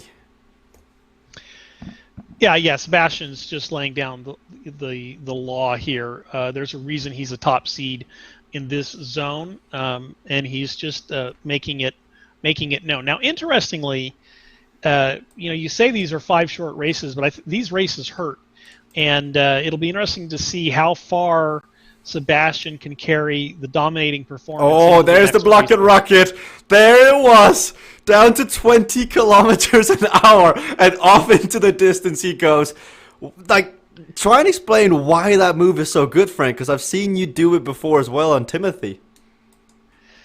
Well, it depends on the person. You've got to have a bit of a sprint in you, and then what you do, and he could do it, effectively again, right? And so you start to get into the head of the other person. Then they don't want to be on your wheel, so they can't get an advantage, and they've got to overcome the pain, that's associated with climbing back on to get the gap. And, do you see this? It's very coy, yeah. Oh, I cannot wait to hear what Carl Axel Sander has to say, because this must be so infuriating. But he can avoid it by getting out of the way, of course, and getting out of the draft. But that's what Jonathan is trying to do to him. And I mean, this is chess now. Like, these two making moves on this last lap. But you start to wonder, Frank, wouldn't Jonathan be better off spending that energy just riding off the front? Not necessarily, because every time you gap and the other person has to work back, you have that chance for them to sort of give up, for to break their spirit. And you see Carl here, it's just sort of hanging off the back, being like, I'm going to wait till you break, and then I'm going to go around you, right? So definitely moves and counter moves being made here, and who knew 2-up racing could be this exciting? Sebastian Kuhn, 14 seconds up the road. He is not coming back. Unless a crash, he'll make this 2 wins in a row. But this finale, this is going to set the tone going forward. So Carl Axel Sander, with his race knowledge, uses wind at his back as probably the last chance you can use it. Jonathan has already used his, and Carl Axel Sander, despite all the block-it rocket maneuvers, is now poised for second spot. But what we do know about Jonathan is he's going to take risks, Frank, and he is coming back. He is fearless, and he's taking it to 61, but he needs to break. Oh, it is on now between the two of them on the descent. This is going to be close all the way to the finish. Great gameplay. I've got a big smile on my face here as you see these guys going through the corners. And if you're Carl, you're counting on the rocket to make a mistake here. It was almost Carl there making the mistake.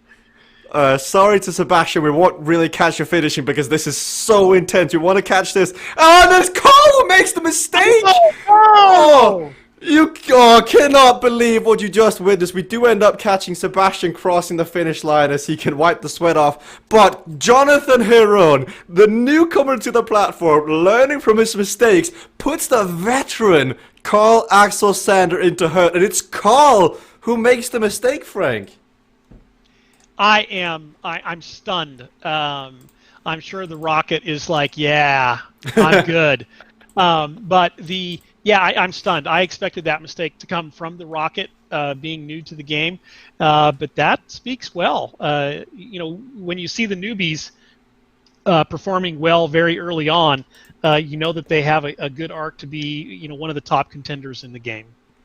Oh my goodness, this set of interviews are bound to be great. First on up, we have Sebastian Kuhn. Sebastian, it seemed like Well, first of all, which T-shirt design do you favor more? Do you want just like "I'm dead, just kidding" on the front, or do you want "I'm dead, see you later" on the back? What do you favor most for the Sebastian Kuhn T-shirt design? I have a new one. I'm really dead. It's too good. Oh my god! Oh my goodness, Sebastian, you're amazing. But it looked like you didn't really enjoy the shenanigans that were going on, and you said, "You know what, guys? I'm just gonna go off the front." Was that what happened? I don't want to get in Jonathan's blocking skills. So the best aim is to go in front. Well, it worked out for you. 2 victories here, but Lakeview Lanes comes up next. Gonna be more of the same from you? Yeah, sure. Oh my goodness. Yeah. I'm so happy that I'll never have to play poker against you because you are frightening in the best possible way. Good luck in the next race, Sebastian, coming up. Let's hear from second place, Jonathan. Like, first up, you crashed on the descent. Did you not know the corner speeds, or what was that about? I knew I had to slow down. I just didn't slow down enough. Well, then you came back. I mean, that effort looked like something we have not seen from you before. 195 equalized heart rate. What was that journey to get back on like? Honestly, I have a pretty high heart rate, so I'm used to being up there. With all the streaming, a lot of times you just push because other guys are around you watching, egging you on. So I'm used to being in the 190s. Well, man, I'm so impressed. When you went into that last corner with Carl Axel Sand and you were bumping wheels, and I think both Frank and I were anticipating you to be the one crashing down, but you made Carl fall off the bike. I mean, that has got to be satisfying. It wasn't my intention, though, to be honest. I was just hoping to not wreck. I was braking the whole time in that corner. Well, it panned out for you in the end, Jonathan. Lakeview Lane's coming up next. Is this a track you've had a look at before the racing tonight? I've only watched Homer do it. I watched his replay. So, that's about it. Well, now you get to trial by fire here in the next race, so good luck, Jonathan. Final remarks. Carl. Oh, heart just broke on that last corner. I mean, we saw your hands in the air. I mean, that's gotta be tough. Oh yeah, I really don't understand what happened, but I think I was just a bit too fast, and Jonathan just had the correct speed. So no, I thought my tactic there was just to try to stay a bit ahead on the outside, so he would crash into me. But no, he got ahead there, and I went too fast. So. We're watching the replay here. You do go about 3 kilometers an hour quicker than Jonathan, which is probably why you slide out. But Yeah. you've got the redemption turn here. But, I mean, we saw the block it rocket maneuvers on you. Is that something that's getting to your head now? Oh, yeah, maybe. I don't even really think I have done any purposely blocking yet, but maybe just it's in my blood now when I've played CVRcade for a while. Well, Carl, good luck here in the next race. Lakeview Lanes, you sit third, but you're only 3 points behind. Good things are coming your way if you stick with it. Frank, I mean, I just like that Jonathan is like, I just tried not to crash, and when you look at the replay, he nailed that corner speed. Hint to all racers, you want to brake before the corner. Braking in the corner makes you slide out even faster. And so when you're in a corner, it makes it a high tension maneuver to brake. You can still brake and save it, but it's hard. But yes, so Jonathan getting the corner speed spot on there, Carl overcooking it a little bit, and I think what I heard Carl say was there could be some turnabout is fair play blocking coming up in the next race. But really, I think probably best is just to wait for the Rocket to make a mistake because he hasn't ridden this course, and it seems like you wouldn't make a mistake, but it's easy to do. Also, shout out to Sebastian Kuhn. I mean, watching the scoreboard now, 2 races in a row here. He's on the front, but he's not lost his sense of humor just yet as we get ready for Lakeview Lanes. I do like the dynamic between Jonathan and Carl here, because now Carl's saying, you know what, I'm no stranger to blocking, I might pull it out, but it takes a certain skill set to block. Block is not something you just decide to do one day. I mean, I'm always tempted to say you got to be born with the ability to block somebody else. Yeah, you definitely have to have the mentality, to do it. I'll say some people are too nice, and then some are just mean, but I think you can get the right mix going. Lakeview Lanes gets underway, and we see Sebastian and Jonathan once more 1,000 equalized watts out of the gate. This is the highest scoring multiplier of the day, and it will set the tone going into Dark Matter Spire and Country Rally, the 2 final courses. Now, in this one, the uncrashable power has been taken off his Carl. Oh, if you can just see his facial reaction as well. I don't think he realized there was an obstacle there until the very last moment. Pay attention to his facial reaction as we see a scream from Carl as he avoids the obstacle at the very last second. But Frank, that's more of what you've been saying. You don't know where you are until you're completely through. Oh, and then Carl goes down. Yeah, so, and that's what happens. It gets into your head, right? That the corner, am I close, am I not close, and once that happens to you, even though he avoided it the last time, you start to get the tension. It's like a little bit of a panic mode that starts to develop. Am I in the right lane, am I in the right lane? And once you start doing that, it is not fun. Sebastian Kuhn, Jonathan Huron here. I think this has got the markings of being a great race. I cannot wait to see these two duke it out, because I think Sebastian will try more of the same, but I think Jonathan is aware to the fact now that Sebastian might try and attack away. We see Carl Axel Sander further back. He's opting to stay with a bot, so he might be looking forward to the next race and hoping that Sebastian takes home the points in this track, going on to the next 2 and fighting for that very difficult second spot with Jonathan Huron up there. But I mean, it's only a matter of time before Jonathan gets picked up by a team out on CVRcade with how he's racing. But Jonathan versus Sebastian, we know Sebastian does not like the block and rocket maneuver, Frank. I think we're going to see a good race here. Yeah, I think what you see is the rocket just trying to ride Sebastian. And I think Sebastian's like, I don't know if am I going to just do another time trial effort out here, or am I going to, go ahead and team up with Jonathan and see if we can put Carl into a really bad spot, and the 2 of us can advance. So maybe they'll work together with regards to that.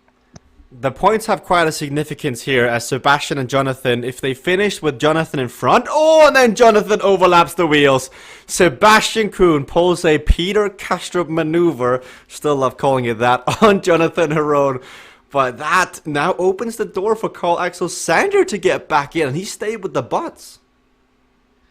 Yeah, very interesting. So Carl's gambit there paid off, right? I thought it was a little bit risky, and I was about to say, if he'd stayed on the gas, he'd be right here, but he is right here. Once again, Sebastian off the front, and this really puts Sebastian into sort of the hurt locker of you've got to continue on, and that's probably his best choice at this point. But I bet his legs are starting to cry a little bit about wanting to slow down. But I think his best maneuver is to go off, and now it's very, very close, just a few points separating Carl and Jonathan. So again, this racing is very, very important. only two go on to the next set of races on Saturday. Only two get to join the party. Who will it be? Sebastian, currently in the driver's seat. Second place, Carl and Jonathan, as they've come on through. And Jonathan nearly hits the obstacles once more. This is so tense. Out of all the Omniums we've seen, again, this reminds us of Daniel LeBlanc versus Jennifer Garcia. Two evenly matched physical riders. But it's the mental ability, knowing the tracks, knowing the the nuances of the gameplay that's going to come on through. Jonathan was a 4th seat, and Carl Axel Sander is a 3rd seat. So they're fighting here with Sebastian Kuhn off the front. Sebastian isn't particularly safe either, because if they do, as you say, choose to work together, they could catch him late on in this one. But now these two, they're still trading blows here at the back. Yes, so very interesting, really even up, because Jonathan was shot out the back due to a crash in the last race. Carl, this race, they both made it back, and this becomes very interesting. Now, one of the things I'm noticing is that Jonathan is a pretty cool cucumber. He's changing lanes quite confidently, on the track, and doesn't seem to be too disturbed. There he went. Maybe I'll go right. Maybe I'll go left. I don't want to get trapped. So I think he's already got some of the gameplay, underhand, and it'll be interesting to see how that develops, because he's very new to the platform. So again, you could be on a good arc. I think a major ability as well in racing these sort of races is the ability to keep your swagger as he pulls a block-it rocket again. Carl just sitting up here wiping the sweat off his face. But Jonathan is a known streamer. He's been streaming his own racing for quite a while, as he's down to 20 kilometers an hour here. And Carl having to react to it. He's got his little Xbox controller as he tries to move the lane over. But Jonathan has got the swagger. Like, he's got the audacity to be a newbie, get on the platform, and he's acting like he owns it. He's like, this is my turf. I own this race. You play by my rules. And I think that is really helping him. It's in his favor to have that sort of confidence. Now, you can be overconfident, but I don't think Jonathan is there just yet. Yeah, this is very interesting. Oh, okay, so he just got schooled. Carl said, yeah, you want to block it, rocket? Let me show you how I do it. You're stuck, and you're going to crash. So great move there by Carl. Let's see if Jonathan can get back on terms. But that was a great play by Carl. It is the clever fox of Carl, because this was the second mistake that Jonathan made in the exact same position. Sebastian shut the door on him on the first lap, which took Jonathan out of the front two, and now Carl on the second lap forced the exact same mistake out of Jonathan, and you see how this changes the scoreboard. Carl now 5 points ahead of Jonathan, and you would imagine Carl would be a favourite on Country Rally, so that leaves Dark Matter Spire as the potential tiebreaker in there if it is to finish now. So we'll see how it plans out. But on the front, Frank, I mean, Sebastian Kuhn looks really good right now. Yeah, Sebastian came to play today, and just look at that. You see him, determination. He just looks rock solid. And I tell you what, I wouldn't want to be going up against him today, and I wouldn't want to be going up against him on Saturday. So I think I, had to go on injured reserve at just the right time. Yes, it's somewhat of a wrecking ball. Sebastian Kuhn, of course, did throw his name in the ring a while back, because the way he races, it's just so intense and it's so fierce, and it's without any nothing is holding him back. He's racing with confidence on the front. But now with 1.5 kilometers remaining, Jonathan Heron, 196 equalized heart rate. He's already bridged back once to Carl on Fantastic Alien Sea, and here on Lakeview Lanes he's forced to do the same, but Carl is wise to it. He's using his powers proactively to try and keep Jonathan back. But this is going to be close in the end. I think Jonathan might have a shot here on the last kilometer. Yeah, this is interesting. I'm not sure if I was Jonathan, if I might not just sort of save up my energy for the next races, because there's only 4.5 points separating the two racers. So this is Definitely intense racing. I'm sure it was a little bit of a heartbreak for the Rocket when he got sort of trapped there in the lanes. I think actually Carl moved over one too many. I think Jonathan could have gotten in there, but that's definitely Panicsville when you realize, oh no, I'm in a world of hurt here as well. Now, it looks like Jonathan is slowing down and doing, as you say, he's resting up for Dark Matter Spire. It is only 4.5 points, and with 2 races remaining after this, it is all up in the air. Sebastian Kuhn taking a 3rd victory on the day here, and 2 remaining. Can he join the exclusive club, only currently featuring Ben Shuilong, whereas we've also got Vibeke Bertram on the 2nd spot, winning 4 and only losing the 5th one. So, I believe Peter Kastrup has already gotten his calculator out and done most of the potential math ahead of Saturday, and that is currently in CVRcade Riders if you want a playoff picture ahead of Saturday. But Sebastian Kuhn, actually, I'm still dead. I'm not quite sure. There must be a Sebastian Kuhn fan club out there by now. 3 races, Sebastian Kuhn does it. Team Cognition, somewhere, MoTP Kill and the Alison Kubota enjoying their Thanksgiving turkey. They're sitting around the table. None of that football stuff. We're watching CVRcade racing, and Cognition making it 3 out of 3. Sebastian Kuhn laying down the law here, as now 2nd place will be Carl Axel Sander. Did have a bit of a risky maneuver sticking with the bots, but it pays off. The mistake from Jonathan not only once, but twice. And Frank, I mean, it couldn't get any closer than this going into the last 2 races. No, this is very interesting. So I want to say it's advantage Jonathan in the next race and advantage Carl in the race after that. So I think this is very, very close. There's more points on offer in the last race because of the scoring multiplier. So I think it's advantage Carl because he's also ahead. But boy, anything could happen. They've both gone down. They've both come back. It's been great to watch, but oof, it's going to hurt these next couple of races. One thing also Carl's going up against is the fact that the next race also features Sebastian Kuhn, so Carl's got to be careful not to get 3rd, so despite the lower scoring multiplier, you can end up further down. So many options, so many possible permutations of the racing today. Hope you've enjoyed the impromptu podcast in the last zone and the intense racing here on Thanksgiving Day. Now we'll go back to Sebastian Kuhn and be ready for his encore, as the comedy club has got open stage, and currently holding the mic today is Sebastian. But Sebastian, 3 in a row. I mean, you're making it look easy out there. There's a German word that says alle guten Dinge sind 3 are the best. So that's it for me today.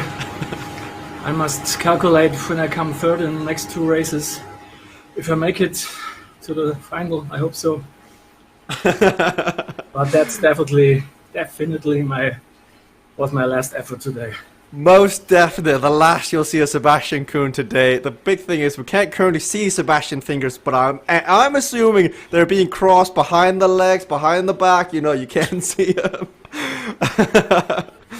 Sebastian Kuhn gets ready. 4 minutes remaining. Congratulations. All good things come in 3, but we've got 5 races up. Carl, you managed to take that 2nd place. But bit of a different strategy staying with the bots. What were you thinking? Oh yeah, first I almost crashed like in the first what do you call it, the obstacle there. I seem to have the CADE out tabbed, so when I tried to move it, it didn't happen. So I just in the last second regained focus in the game so I could move. But then in the next obstacle session, I just did a silly thing. I thought I had one lane more to move in, but then I just moved into the obstacles, but really silly. Yeah, and then I thought we come up a butter and I just saved my energy behind him, and then Jonathan did a mistake. And then I got him boxed in later in the 2nd lap, I think.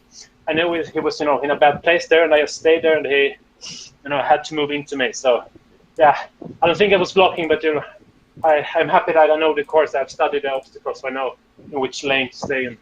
Well, it came back and it really paid off, the homework you did. But this next race, you'd imagine it favors Jonathan, with Country Rally favoring yourself. How are you looking at these last 2 tracks coming up?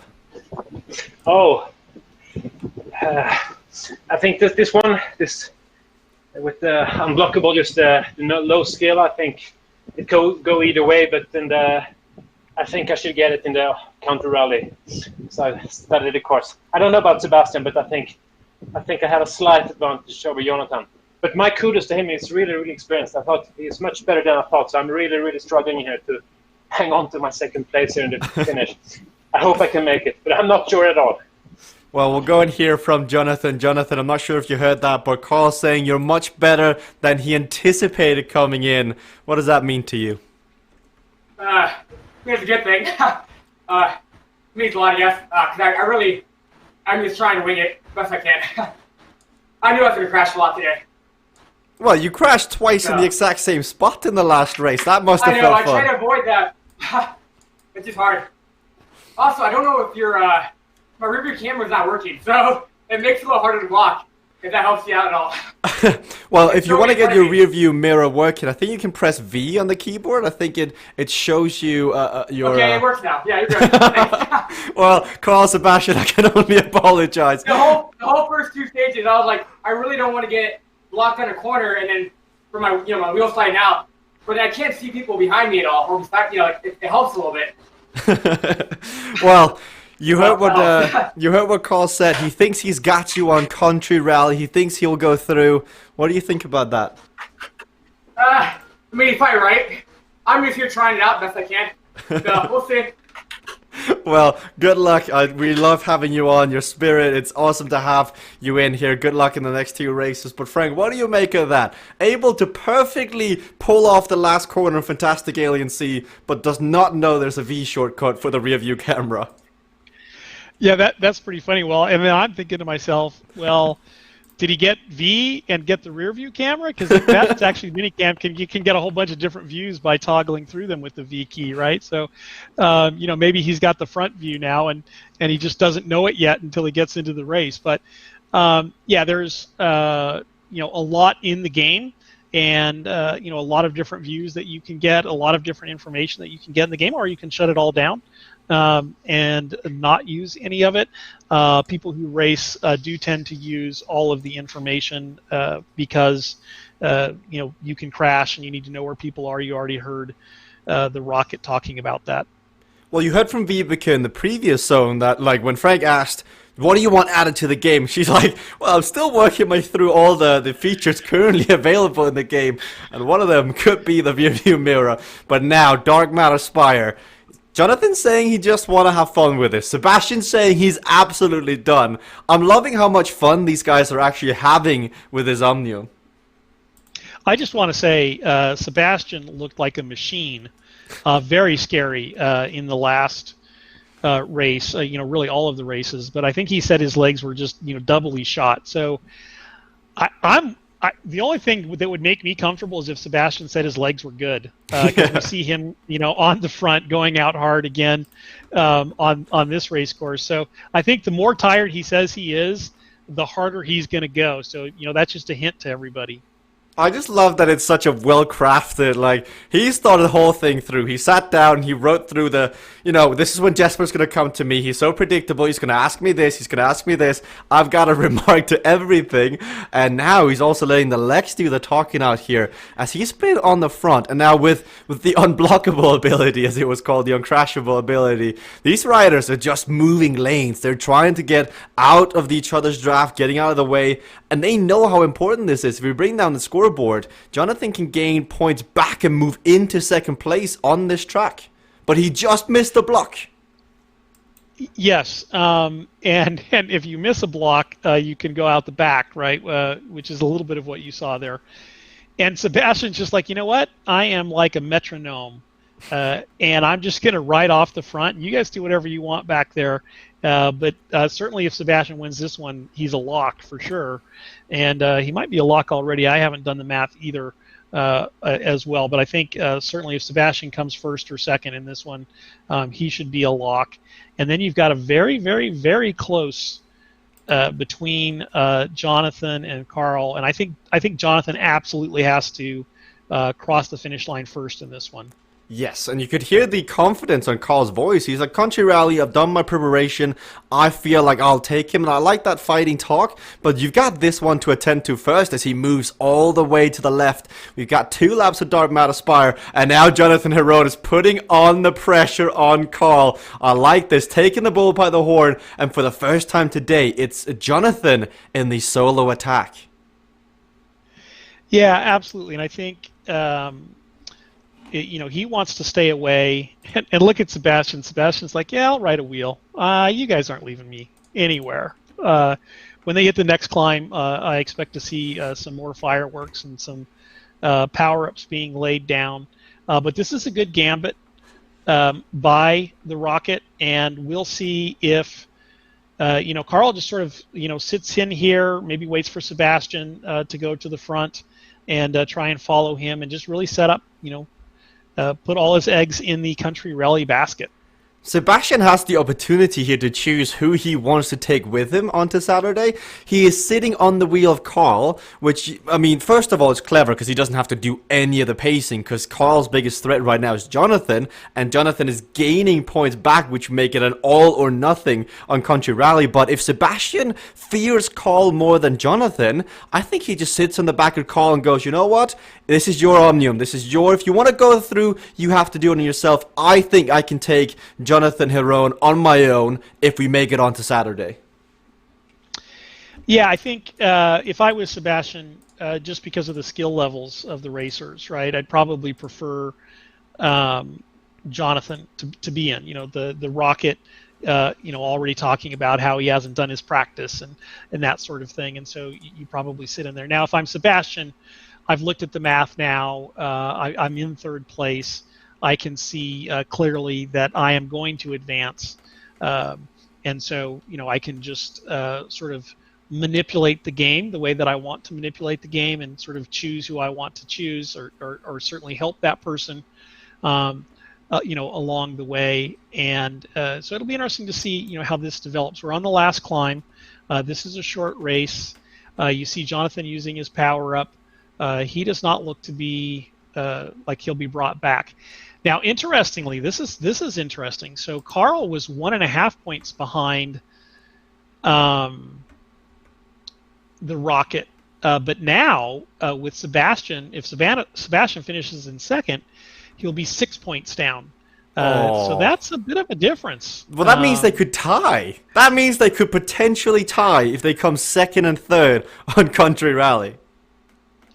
Yeah, so that, it's very, very interesting. And then the tiebreaker is the last head-to-head, which would of course be Country Rally. So Carl's like, I got this, guys. I got this, because I'm going to own the Rocket on Country Rally, and it'll be interesting to see if that's what comes to pass. Jonathan Heron, though, on to take a stage victory here on Dark Matter Spire. Last kilometer up now. Sebastian sitting on the wheel of Carl, and I think Carl understands what's happening, and now he is resting up as well. And so with the fate in his own hands, but he needs to beat Sebastian here. He needs to beat Sebastian in order to keep it even closer on the end. Or I guess it doesn't even really matter, because if he comes 3rd, the point differential is 6 points, which means on the last one, it's all or nothing. Literally, whoever finishes ahead of the other person qualifies onto Saturday, and we could not have wished for a better setup ahead of one of the most loved courses, most technical courses in all of CVRcade. Country Rally, Bonnie the Barn Door is going to make some friends in this next one. Jonathan, the newcomer, the inexperienced one, could upset one of the pre-tournament favorites in Velocity Vixens, Carl Axel Sander, but Jonathan taking a victory here. But then we look back to Carl versus Sebastian. They're coming in for the finish as well. Is Sebastian going to contest here for the sprint, or is he just going to sit up? I think his competitive nature will see him sprinting forward. He crossed across the line as we catch Jonathan Heron crossing over the line and celebrating his victory. Further back, Sebastian has just launched his attack, and he is going to leave Carl Axel Sander in the dust despite the quantum shift to take that 2nd spot. But what this means, Frank, is all or nothing here in our next race. Yes.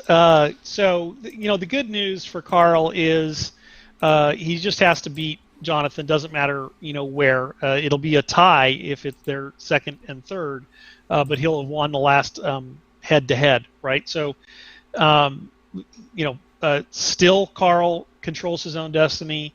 The Rocket controls his own destiny. And Sebastian is already destined. So, great stuff for racing. I think, always the consummate competitor, Sebastian there, great sprint. I think Carl should have blocked him. should have pulled the block at rocket maneuver and then started his sprint. But, that's an interesting, debatable tactic. But I think I would have been using it there so that I was a little bit closer. But really, in the end, it doesn't matter. But now, I shouldn't say that because, I think Mox Nix, Carl's going to have to beat the Rocket one way or another in the next race. Jonathan, we're just watching the highlights of the previous race. You take the victory here. You've been escaping that one in the first, second, and third, but the fourth is yours. It comes down to all or nothing here on the last one. What do you make of Country Rally with wind? We'll see. I've done this route actually a few times, like 2 or 3 times. So it's not completely new to me, but it still sucks. Well, you're both you and Carl, you control your own fate. Whoever finishes ahead of the other goes on to Saturday. What would it mean to you to qualify onto Saturday's tournament? To be honest, it'd be great. It'd mean a lot just because of the fact that I like the challenge, honestly. I like to compete against other top guys. I like to get a chance at Tim Fulford, to be honest. So, guys like that. Well, I think, regardless of what happens, I think that celebrity match has to be set up at some point as a show-off, one-on-one, Tim Fulford versus Jonathan. Enough time, so, Well, good luck, Jonathan, here in Country Rally. Carl, you control your own destiny, but this is going to be tough. Jonathan has practiced, he says it. What do you make of it? Oh, no, I say. Oh, this is going to be hard. But can I still come second if I beat him, no matter what Sebastian does? Yes, so the tiebreaker, if you were to get third here, whatever happens, the tiebreaker is whoever won the last head-to-head, so Country Rally. So literally whoever wins this goes on through. All right. Oh, that's going to be exciting. I just tries to stay cool and not do the mistake, but yeah, because I believe it's going to be at least one crash in this course. Oh, so, where do you think it's going to happen? Oh, how many laps? Oh, it's 3 laps. Yeah, it's going to be like the first hayboat section, or it's going to be like on the second lap when people think they have been settled in and then they just get tired. There's a mistake, I think. We'll see. It's going to be interesting. It's going to be interesting. Last word we get from the judge, the only executioner today, Sebastian Kuhn. Sebastian, who would you rather take with you onto Saturday, Jonathan or Carl? Never mind. I want to beat all. So just kidding. World domination is on Sebastian Kuhn's roadmap for 2020. But I like it, Sebastian. You've been on fire tonight. I look forward to watching you here. I mean, it's been excellent to watch here today, Frank. Carl, Jonathan, it comes down to this. And Sebastian the Destroyer. That is his new nickname. I love that. Never mind. Bring them all. I will eat them for breakfast, spit them out for lunch, and eat them again for dinner. So great stuff, Sebastian, really stamping his dominance on the race today. But ooh, do we have a great one shaping up between the Rocket and Carl. This is going to be good. 3 laps Country Rally. This first initial corner. We heard what Carl said. He thinks a crash will happen on the first hay bale section. Now that could be a self-jinx, but we'll see how it pans out. Sebastian off to an early start. So is Jonathan. But Carl opting to be a bit further back here. You've got a flat tire power-up. And I think Sebastian's usage of that power-up may be the determinator of who's going to have an advantage in this one. But we're coming up to the first barn door. And it's Jonathan with the first power-up, Frank. Oh, but he goes into the back. So he flat tires himself. Oh, that was painful to watch. So now it is definitely advantage Carl, but he can't let them get too far out ahead. I mean, you got the flat tire, but it won't bring you all the way back from 5 or 10 seconds. So the flat tire is a bummer when it happens to you, but it's not like you have a 5-second delay like you do in a crash. So you can get right back up to speed with a sprint.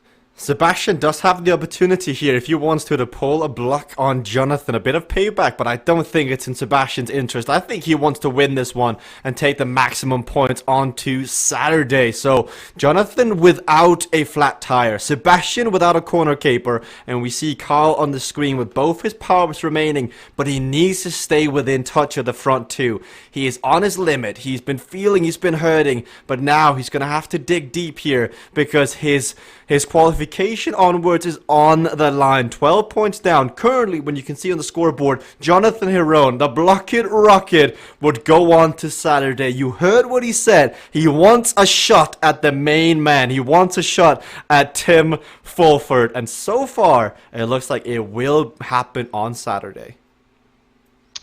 Yeah, I wouldn't be counting those chickens. We've only got a 2 or 3 second gap here. That's definitely...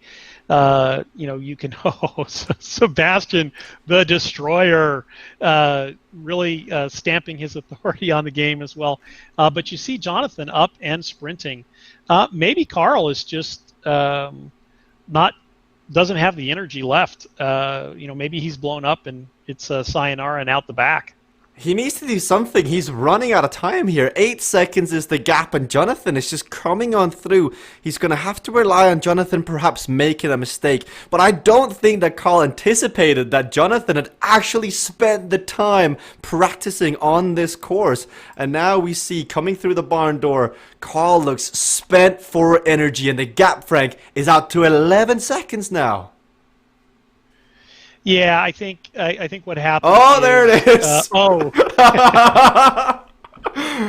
Yeah, just the amount of energy spent, right? Through those first 4 races. His heart rate isn't showing here, but it was very, very high in the earlier races, and I think it's just a matter of there's nothing left in the tank. Unfortunate, but it just goes to show the physical nature of the game. And I'm sure Jonathan now just needs to be mistake free, and he'll get the advance. But now, Frank, we somewhat know who's qualified. Of course, we're waiting the official bracket. We look forward to Saturday, but today's Thursday. It means we've got tomorrow as well for some updates on the results. But seeing who's qualified and knowing that MoTP Kelly and Tim Fulford await already, who would you say is your top 3? Who's your 3 favorites to perform really well on Saturday from everything you've seen here on Tuesday and Thursday? Tim, Ben, and Seb. So Sebastian the Destroyer definitely on his game here. And if he gets away off the front, which I don't think Tim will... will allow, shall we say, certainly that will, make a huge difference as well. But those two are going to be very strong. But Ben's coming into his own as well. So those are my top 3.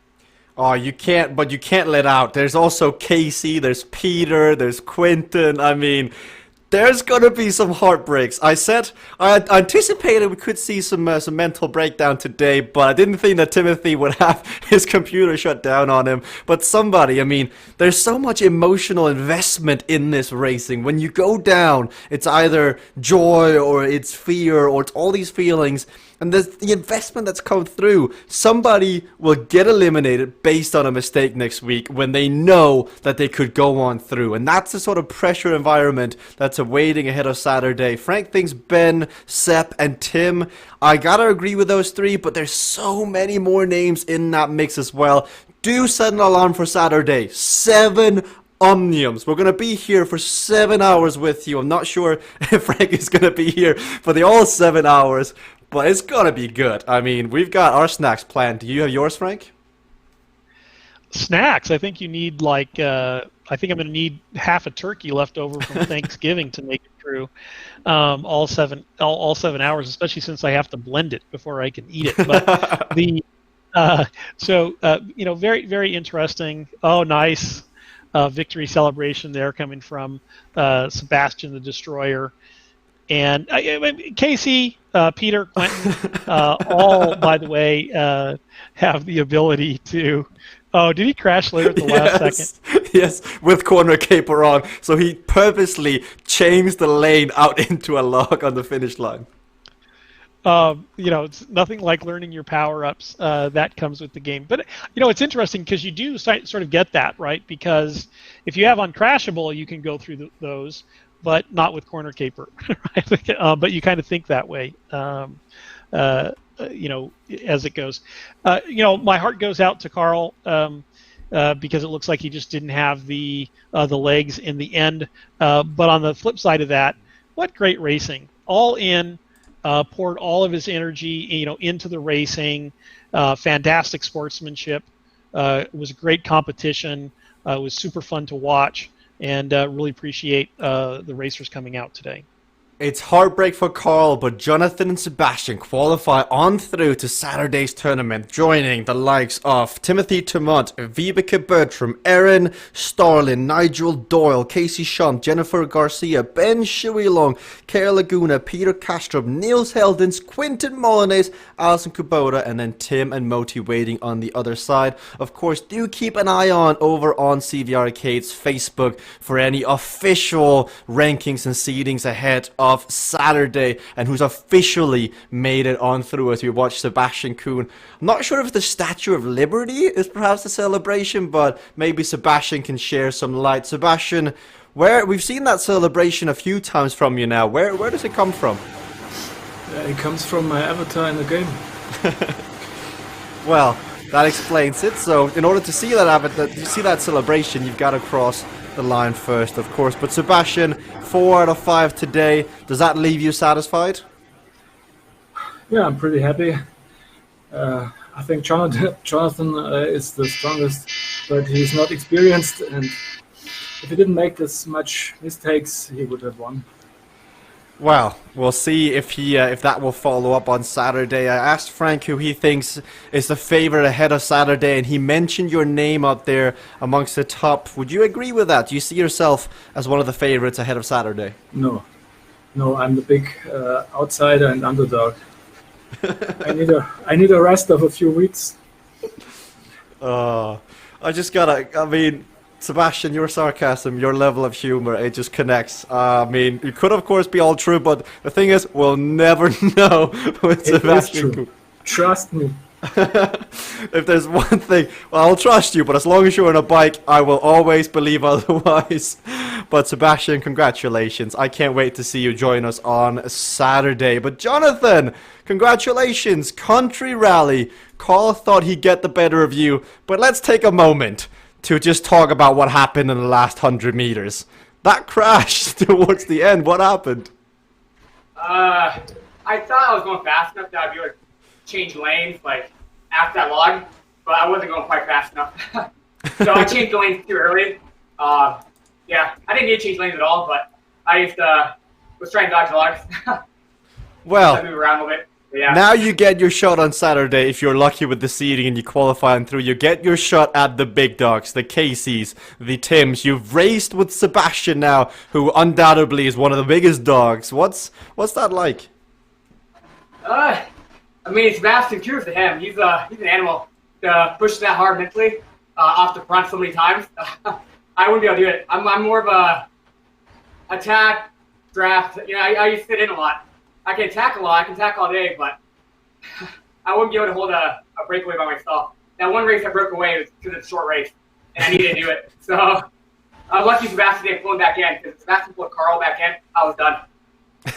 Well, any competitors out there listening for tips and tricks on how to beat Jonathan on Saturday, make a mental note to listen to this. But congratulations, Jonathan. I look forward to seeing you join us in the stream on Saturday and watch you race again.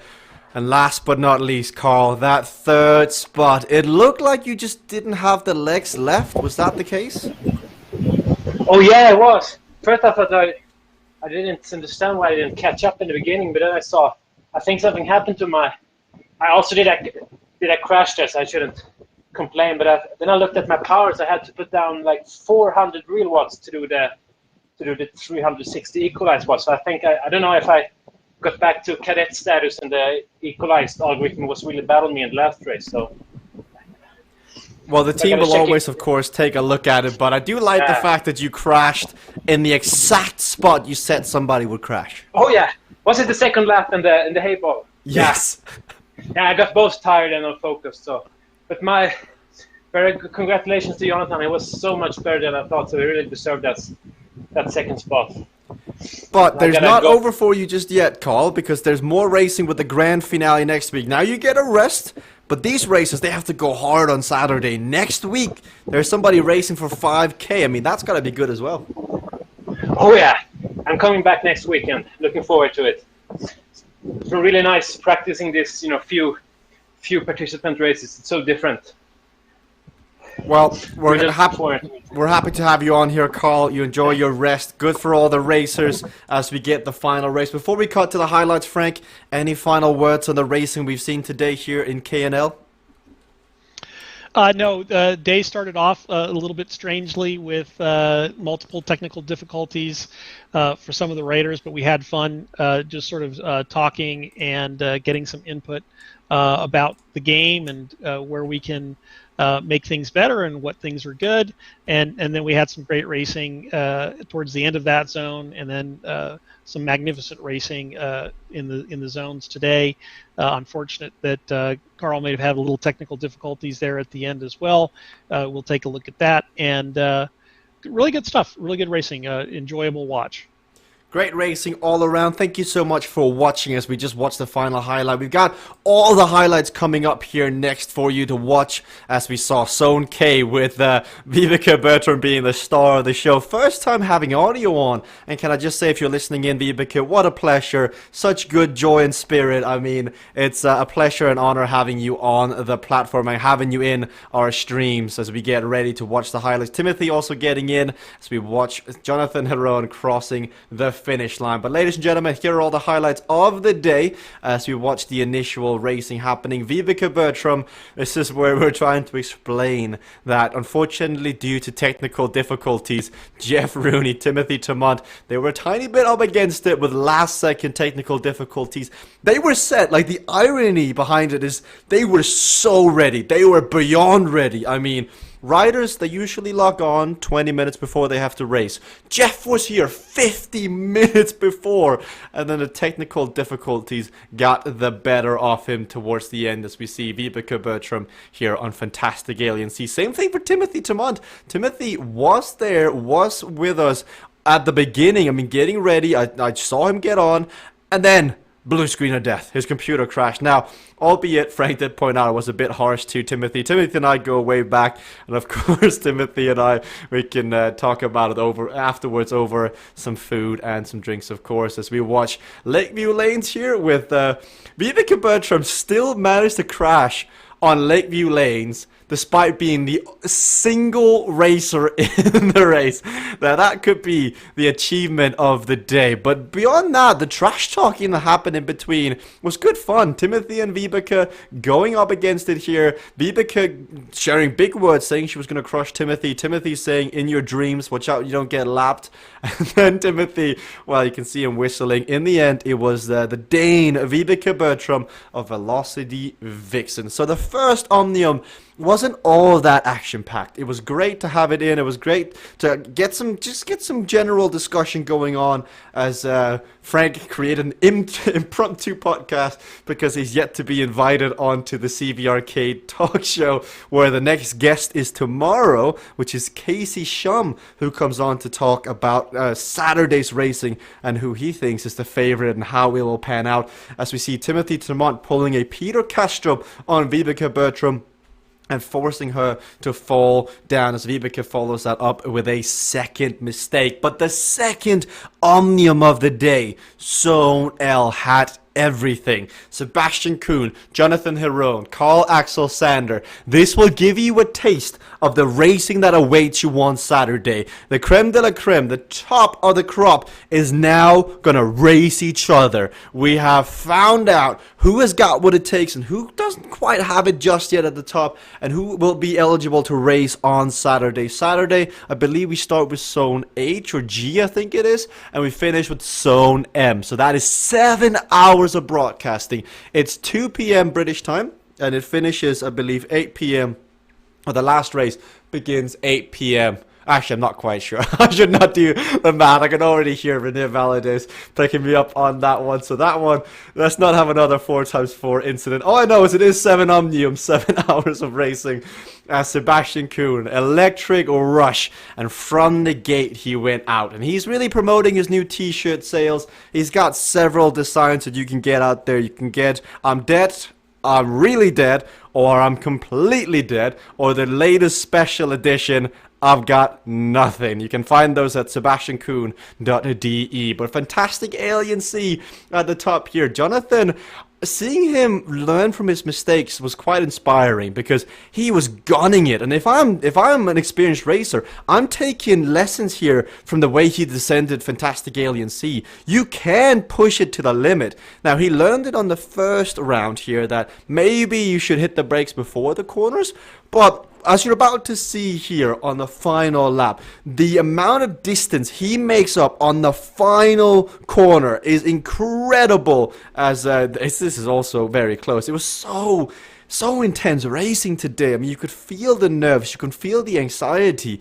and especially from Carl here, as didn't quite have the legs. It looked like he was up against it, but he gave it his best, really put on a show, and he's up against two strong racers. And here, final 100 meters. You think it's Jonathan Herone who's about to slide on through and make a mistake, but it's Carl Axel Sander. 3 kilometers an hour too high on that corner speed allows Jonathan Herone to come on through. And that could be where the points were lost earlier in the racing. That is a 12-point deficit that would have helped him later on. But great racing on Fantastic Alien Sea. And then next up is Lakeview Lanes. But this is all the racing here in the week. Tuesday we saw 5 Omniums. Thursday we saw 2 Omniums. And this now means that we have 7 Omniums completed, and we head on to Saturday where another 7 Omniums await us, with Moti B. Kelly in first seed, Tim Fulford in second seed,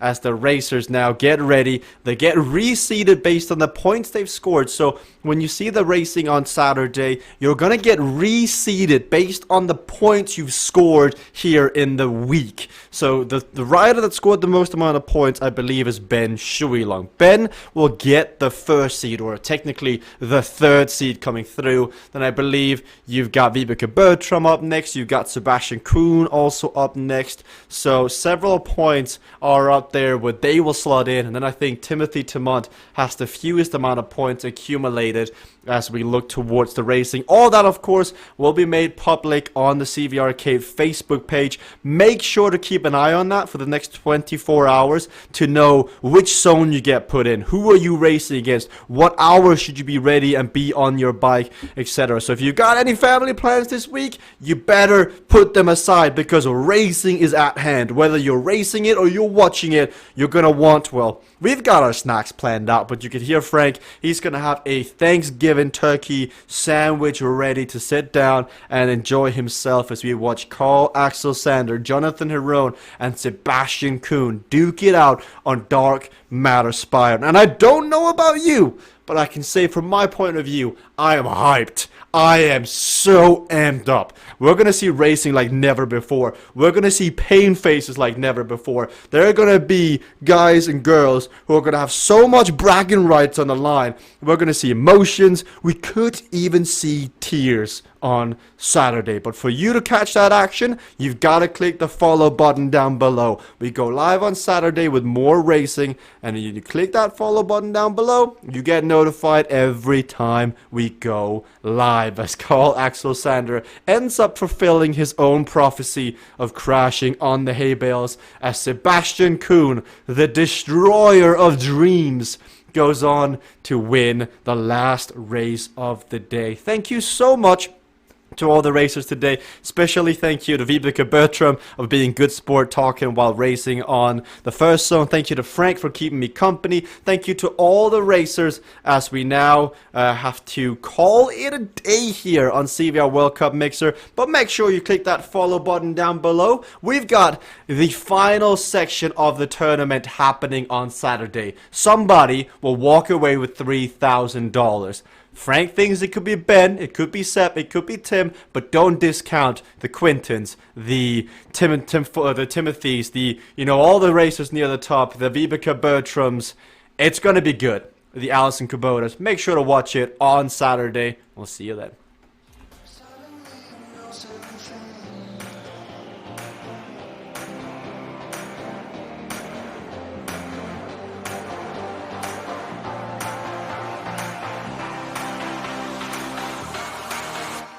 But no, Beth, yours goes crashing down. Determination, the suffering, the ability to... And she's unleashed everything in this attack. See just how much that win means to him. All the marbles. Kayla versus Allison, and to the line.